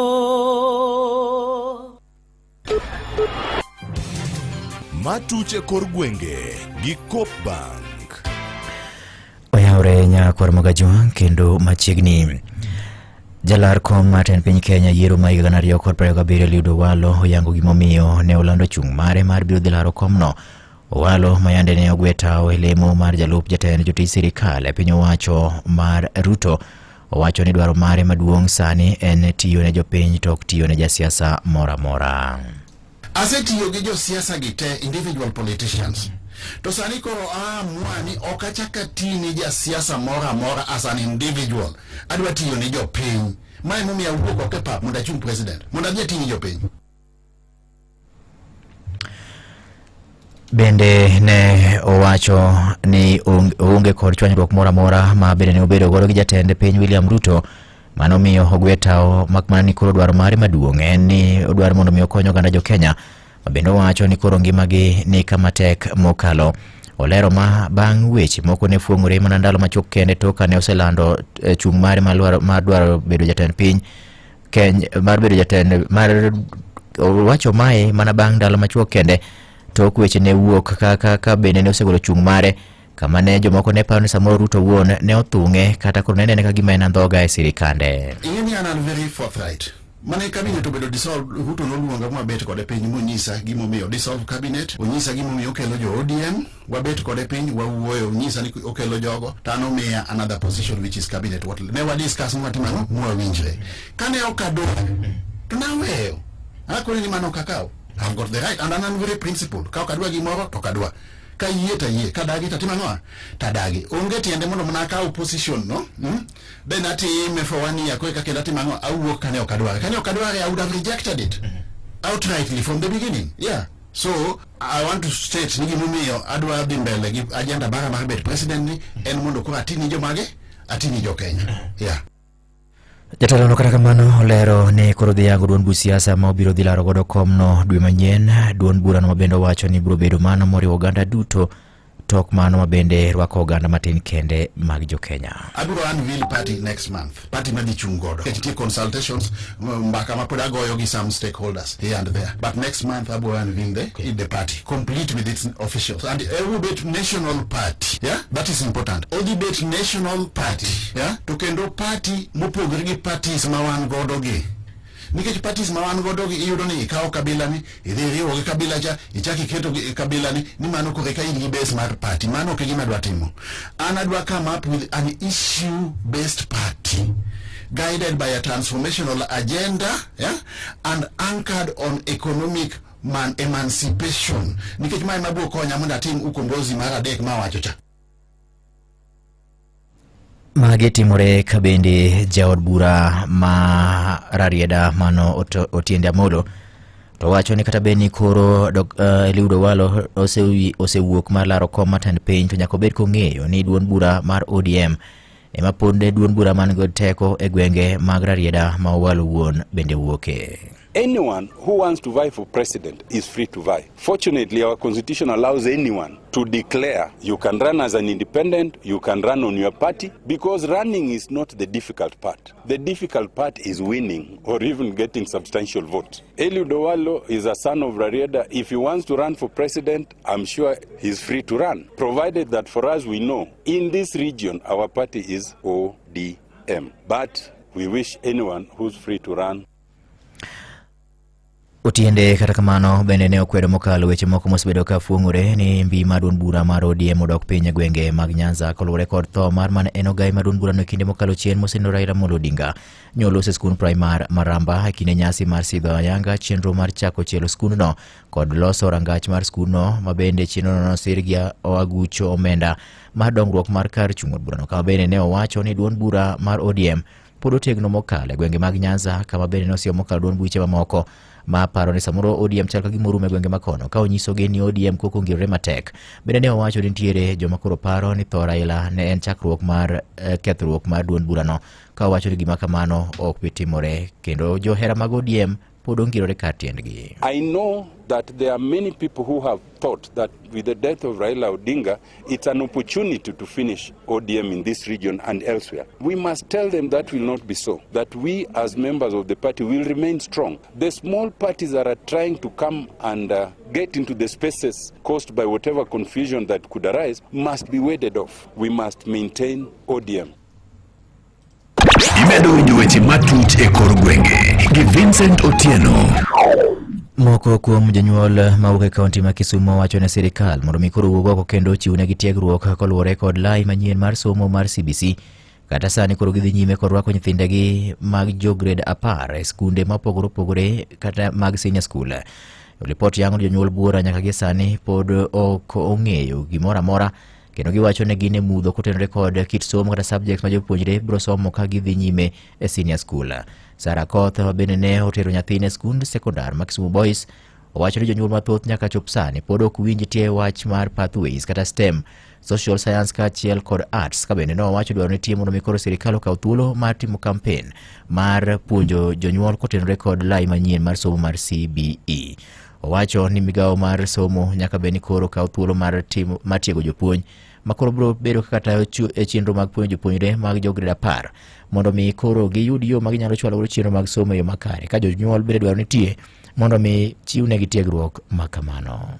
Ok pok ong'iswa kata ka poni puonjo gigi te skul nikech pok oluongwa e meeting moro amora mondo lernwa mondo ng'iswa ni ma e gima kos ma nyathi dhi timo to subject ge mwatimo pok oler mano be.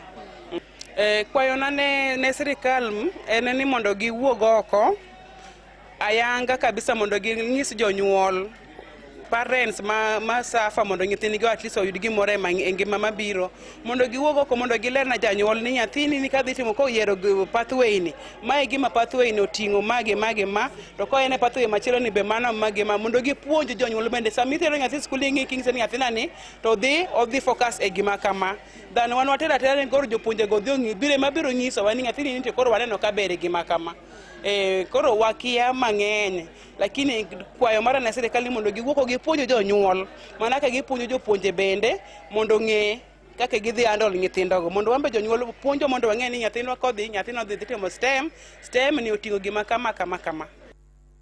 Ka Dorcas Obonyo ma bende nyakware ne odonjo skul sekondar mar Joel Omino mayudore kaunti ma Kisumu bende ne oyie ni en adier nyaka chop sani pod ok ging'eyo chenro motenore kod kaka jopuonjre dhi somo kata gik ma jopuonjre dhi somo e senior sekondar ka dwaro nitie mondo mi koro sirikal owuog oko kendo oketnegi tiegruok kotenore kod wachno.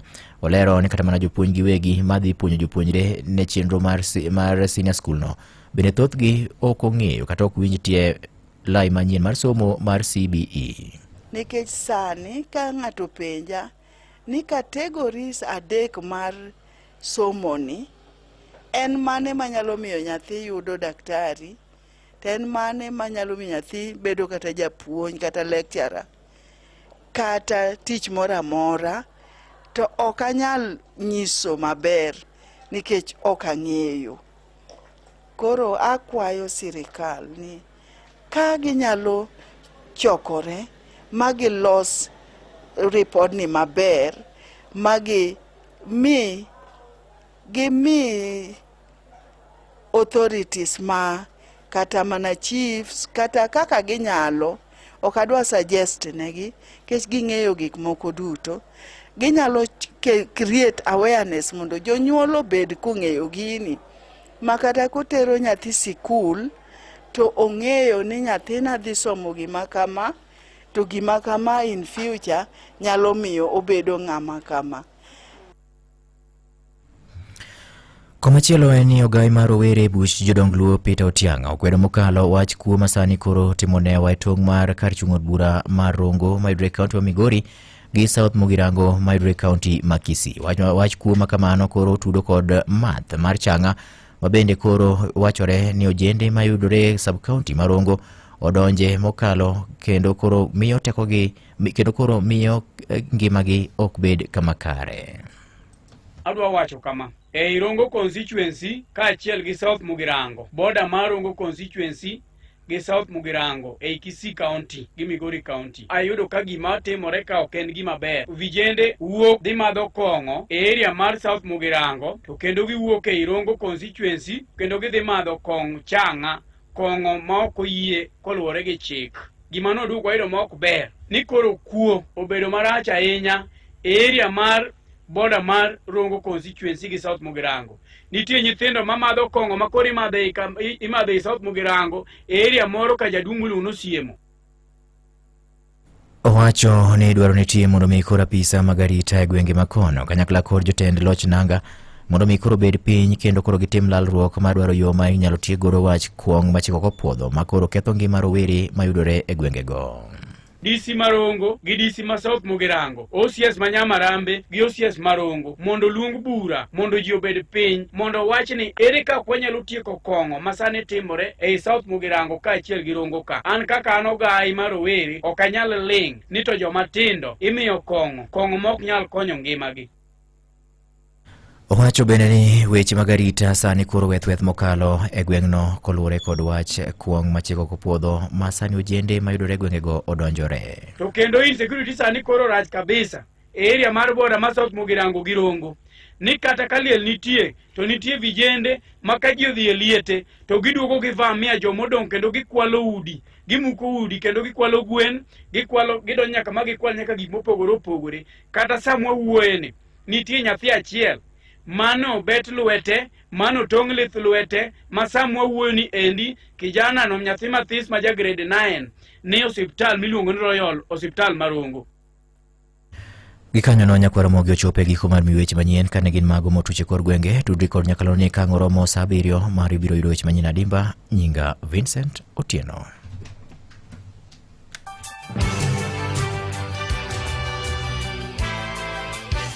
Mago ne matuche kor gwenge kano kelni gi Coop Bank. E kindeni mag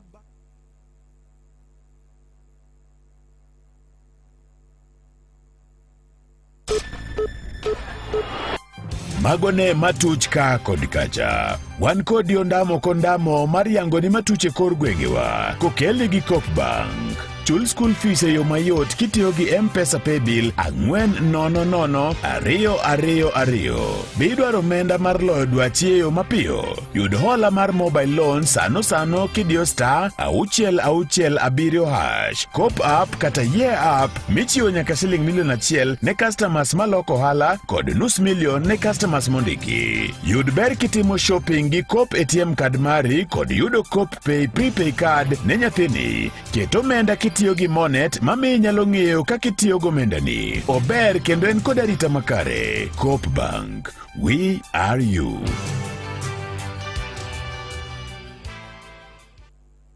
Maramogi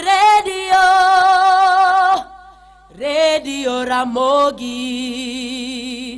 Karchun Jaluo. Radio Ramogi Karchun Jaluo.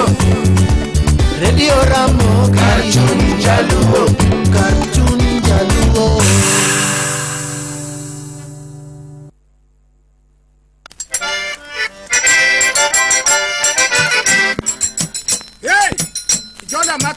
Iwinjo Radio. Iloso nwambi wanyaka mwado na tikulo bere ti nyithindo somo setadi dakra kota kama yandu golo nyapinya oranone yiga moka ombo yiwate nyedo te kinyede gi japar gariyo ngamuluro momako tiende ne makanyime jariyo ngamomako mute kiro botire jangwe ngamumo wange jabi ngamudino yite kiro ne jabuti jawuchiel ngamago jak ni kutu gilwete jabereyo janyiedho jaboro ngamoka ulum dondo go yedie chak jochiko ngamudino kare lothruok marum dumbulo japa achunja nyiedho japar gachiel ngamo momiyo doge mate kiro ka janyiedho japar gariyo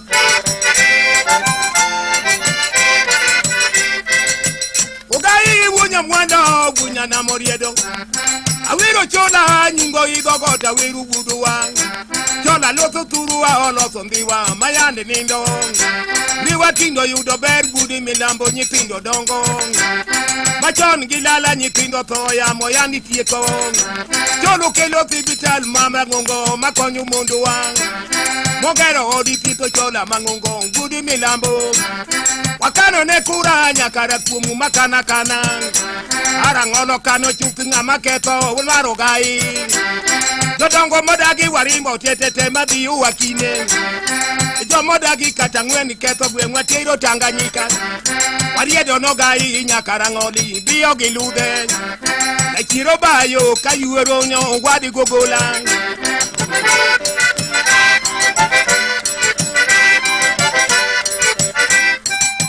umuru kebune nyango mituka buda diambo nyanam ngigwala budo bonyo nyako marach mogombura gilompala ni oyo daki nyumi mbura mikauringwa daki nyumi hey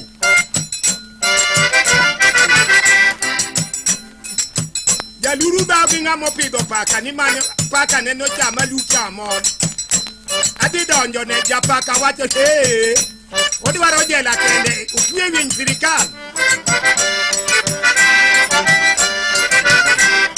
ore awe no gai budi karade ochono riti kata watine kandigate yandi omugutang liye bobo tumo dio nyamonge takumo chamo yimu budugola wajin karabia amado sodo chiko do gai kagini gichiege mani kara kona na kopi nyakwaka kunuduo kwaraba ukikuangi nyakwara kama gambo konga dingara kuda wiru nyakwaka nyar kanyada jaode benderie koru welo donjo ode puo nyako manyari jona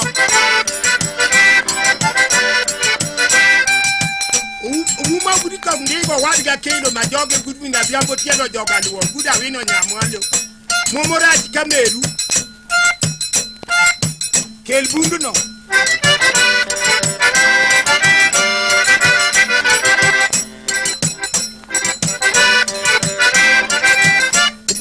kama gambo rauri egwe ngano go uhinya kamuofu Mubudo go wini raurio.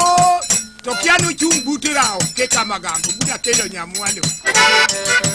Wabudo kikongo nyakwaro tunga. Ukeu kama gambo. Demek. Kumindi kimye liepo ya. Jamne merade. Ngamoran piere dong.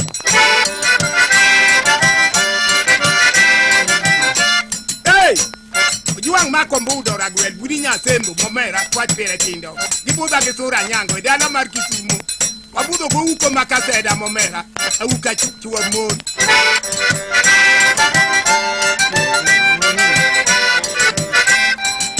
Olwat budgila nya kwaro kaka.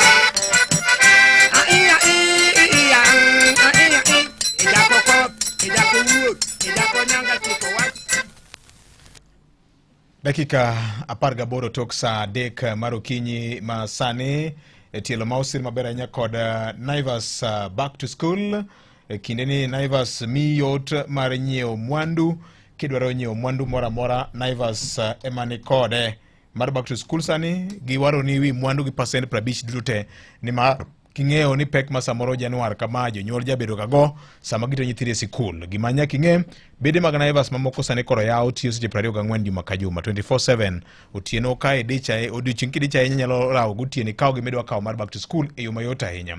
Inyalo timo shopping mari kidhi duka kata inyalo timo shopping mari e yor online ma bende delivery bende obro timo ni nyakwana moga jwang'. To gima duong' en ma biro mi thuolo mar bende layo mich ma gintie chenro magingo tinende tim shopping mari mar back to school gimora mora midwaro e bota da chiele bede mag Naivas e Kenya mangima. Naivas saves you money. Ruga kunyo tiende koda chiri. Ogungo bange yanda kao tu manyangu gudikinguka. Ubutara badongu bendu tingo nanda ochomo gandia. Yawedo mamando chori geni angiye koda kuro. Ogungo bange utiende ora we upiti. Upiti dong nanga upiti dong ingunda udong oleo.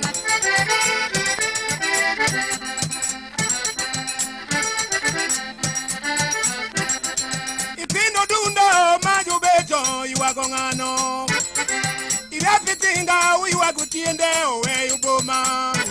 Utine kudi kanyangu mowe buma kanyo ngatonge.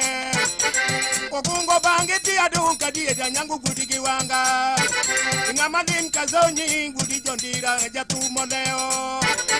Kanyangu maruga ukunyo tiende owe ode.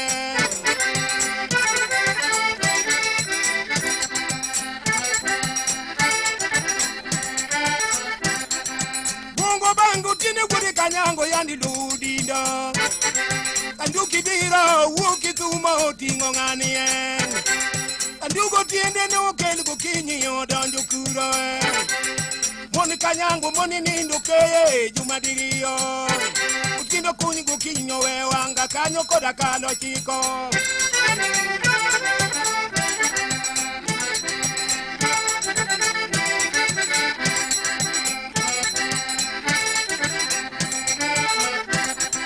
Bungo bange tia iwago tiende ya molando. Nyando mera wudu mono ni jojo gari. Yomora badongo tone gusipini mudielo. Aguti getianda kayu koyugi kumla chuanyo. Utiende nindi gudi kanyango tiburo loyo. Utiende gudi kanyango e pacho dongoleo. Hey! Iwag jakanyango. Utiende puda ingo. Gudu mondo ruga. Madongo yuago yuagi utiende akula kani duogo ko utiende koro nindi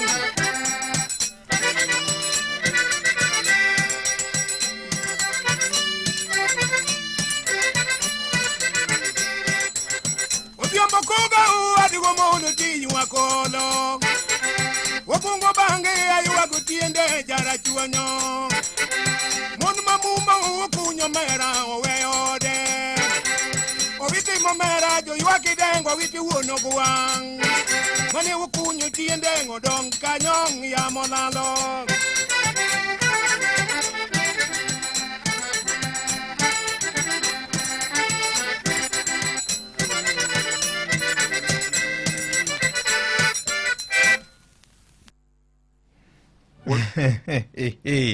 Mano doko chuny golo chuny pado nyakwana Mogajwang mabende kawigo titimo godo shopping mari TBT makawuono e duka mar nyiewo mwandu mar Naivas saa 3:22 mar okinyi masani. Tim shopping mari e duka mar Naivas kawacho ni kacha ni ibiro kungo nyaka percent 50 te mag mwandu duto te mag back to school e duka mar Naivas nyakwana Mogajwang. Gima lich ahinya maone ging'e ne gin nyaka kod kinde ma oyar mar uso mwandu e branches gi mamoko matiyo seche 24.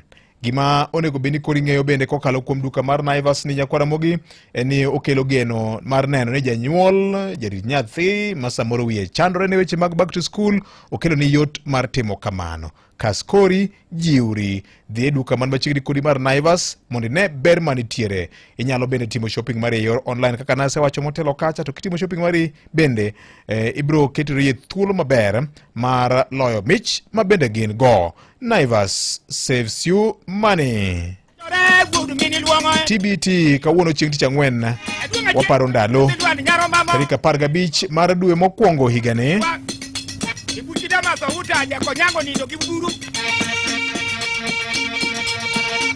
Arambe.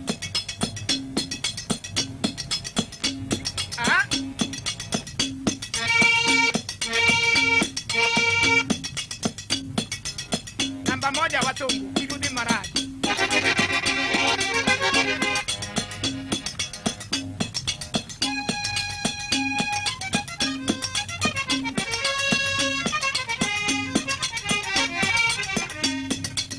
Obamba wacho nene kawuono iji owango kwadwar momon mariwo nyime dhok.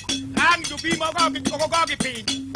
Ne ukuode ni ochape ni Maraji.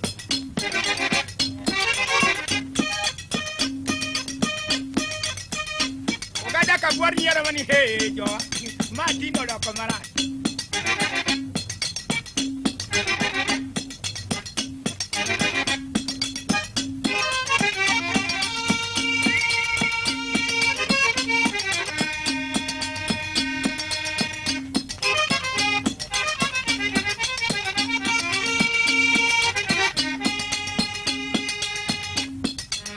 Awino makuguri ona gwe mado. Atuk ndire mawuyi lija ndire wono bi. Ikuto loro kingo utundo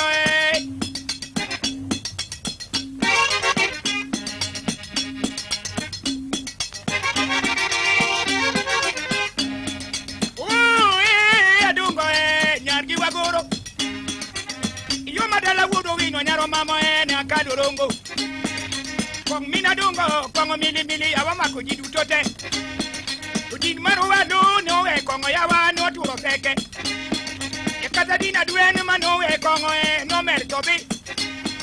Ukone wud baba na kwar kamagambo di chol chamgu eno. Akuna dungo nyar kamagambo dingo palona. Ayi kabud wud mini luongo ndego ying tongok. Iri ndere wud mina yal ndege ngami oma. Dong wen yala Maraji nyaro mamo tumikero ndiwa. Okino wudu minala utuye Malaji. Etunga jelu wajong edirot konyo tumibaro dibo. Odonga rio tido nweti gura nyango nyomamo inego dibo. Edungu kuna ndele ragwel karuchung indiri tuye nango. Wakunga jorang nyare jomalare nyare yaka uo. Iri ndere wudu mino bida yeki dibong. Aduwa wiro fedara gweli jakamenya horuke ujaka juanda. Edieli neno miya gudu god keyon indiyo wako dibo. Indiri wude woman gudu mini degen ukendo jaka uo. Awiru wina dungo nyar kama kambolando nyar giwa goro. Aburu wunu winde nejo mabakongo jadungo we kome. Mura wudu wawo nejo mabakongo gwenu koknu wango. Miru kapatu robang bendo mabakongo ineno we pipa pinyi. Ukelo min ngukara gwelo mielo nanda nyowe kalam.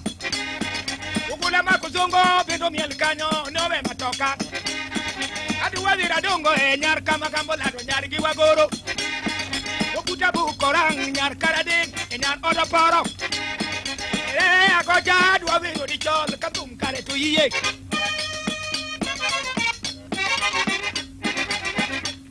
Uluwa ring Oginga chia puoyo malo chuore gi duong.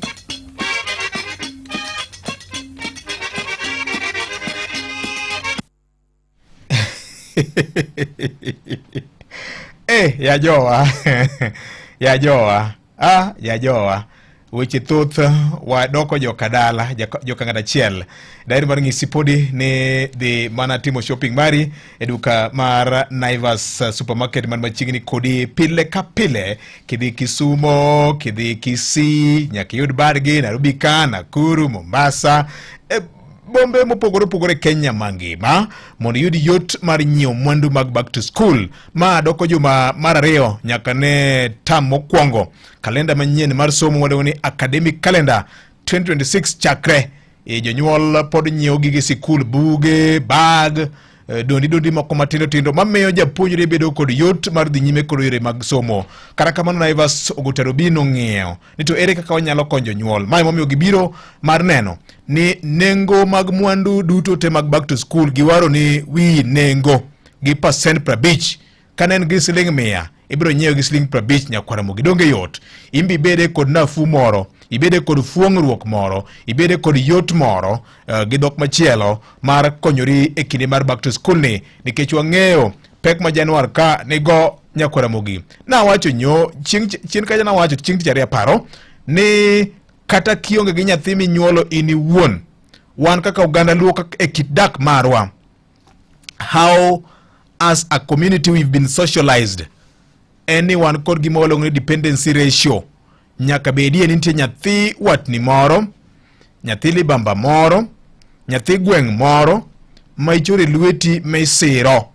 To rieko ma bende Naivas obirogo, imbe yude nafu moro. Kidhi nyiewo gige back to school, buge, mindike, misomo, kalam, gik mamoko, dondi mag sikul gite ung'egi. Naivas koro wacho ni kanyo ni wawaro ni wiye gi percent 50 mar mondo mi fuong'ruok makende. Bende ki timo shopping mari, kidhi duke margi kata yor online to delivery bende wabro timo ni ainya yor online ka. Ta ainya to mano bende wabro mi thuolo mar loyo mwandu manitiere e duka mar Naivas. Bende nitie duke mag Naivas masani koro yaw tiyo seche 24 juma ka juma. Ka idicho tiyo okinyi kimenyo, kata seche moko ni tiyo gotieno hundwe, to idwa dhi waro gik moko matin ikonyri go itene nyathi sikul, tinyalo timo kamano maonge chandruok moro amora. Kuom mano, duka en mana achiel kende. Naivas saves you money. En saa 3 okalo kod dakika 29 mar okinyi masani tilo mogik mar Kogwen e nyakar nuru mar Mogi FM kar chuny Jaluo. Mheshimiwa Obiero Tare mano wuoda lego ngisa kajide maka juma kori chopo chunya lego ka tir. Kodo lengo no baba wodo wino kochota kodo wino kochanda kawe go baba kolengo omiyo ranyi iluongo go banda jurudan nyingu wayude nono katiki andiko nyingu to atomo sirikal mowino yudo Jeremia oro to yude Anderea to wayo yudo Sedekia dalago tomo alala Obaba karoza nyarumware kodarucho nyumware kana kongo nyumware obaba woda ching Teresia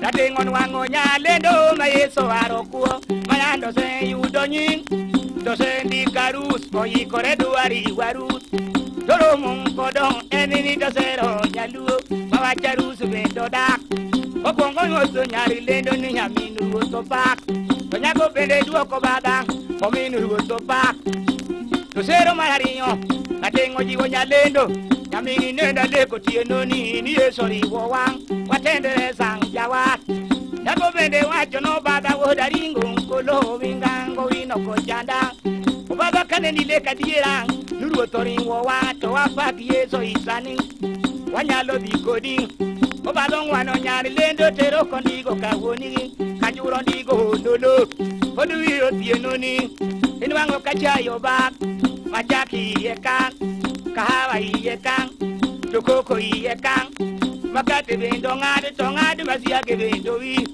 Tojemu bendo wi Unyako buku duongo do chunye Gonyo donjo kajo kuo Tokara tonono Kaling samati Obado biyo omo kongo Kongo miluongo pelele To waluongo butuga Ojalumu waluongo butuga Yemoji wokonyari lendo matukongo ideri. Tonyako dung nuwodo worum. Tukongo sayitan mago nene yeso segole. Tobaba dung numuna nyako matukongo nyane. Wachi yeso go aye. Matukongo ideki nyako wachi yeso go aye. Wanu wasomo di Nobel. Wajo dini ya titi ye dini wabuangu nokot. Unyako neno matukongo chengo to delube donyon. Kini nyako dok turgi, tonyiso jogi. Niya wala mune uru yeso nyora nuango sayitan. Uja chieni ngotema tinde nyora bile tuga. Kini ngotomu alala, woro juangu dowor. Obaba kolengo kolo, bako tarito cha chore kato somo digiri. Kodi don loka, uchuoro diyon loka, udumu kindege ipolo. Sama chore duogo kindege, babonyo ndege mor. Enotimo bushiyo. Gigi kumidumu go ipolo machiegine go kodanga to gigi baro via ya nyoa gigi osina omi yawe jagini yawe yo kata duogo bende da obaba kolengo kolo bodo winga nkoko agone tumu alala obaba jagu kwaro mare obaba kwaro kasebe ya kwaro baba kasebe ga yuyo kasebe ya kwaro tengo makaburo kodogege ododo agone tumu ya Sadegi deka pradega deka marukinyi masane en kinde mar revisha na KCB 2026 kinde ma bende ngwech mag nyamburko miluongo ni World Rally Championship Safari Rally medo tedore akulweri jo wadigi kungo mari agulu mar keno mar bengi mar KCB bende nyalo teri kama bora ahinya. Ma emomiyo amedo kwayi ni kung kinde ka kinde mana kokalo kuom KCB Gold Savings Account tinyalo bedo jaloch dwe ka dwe. Wabiro kawo pesa wakete lweti itigo weche mag school fees, trips mag Safari Rally Naivasha kaachiel kod yueyo e holiday in kod familia mari minyalo biro paro. To mano ok koromo chuth ber gi receipt, pod waketo mathoth e wiye kanyo. Wan kanyo kod grand prize ma uting'o ot ma one bedroom apartment Unity One Project Tatu City kacha kaachiel kod kedo ni nus million mar money market fund prize. Gimone gitim kende en kungi the revision na KCB promotion ringo kocha kotari 26 Disemba higa mokalo cha oringo nyaka tari 26 dwe mar ang'wen higa ni. Yaw account manyien sani mawalongo ni KCB Gold Savings Account. Ngata ma iko sijipa par gaboro kadhi nyime nyakwara magajwang mantie kod national ID mare ma valid. Ka ionge kod Gold Savings Account maesa yawe kawuono ikung kod kinde ka kinde to pesa ma iketo kanyo ema biro konyi mbele ni kanyo. Ni bad bengi mar KCB kawuono kata kidi website margi www.kcbgroup.com. KCB for people for better.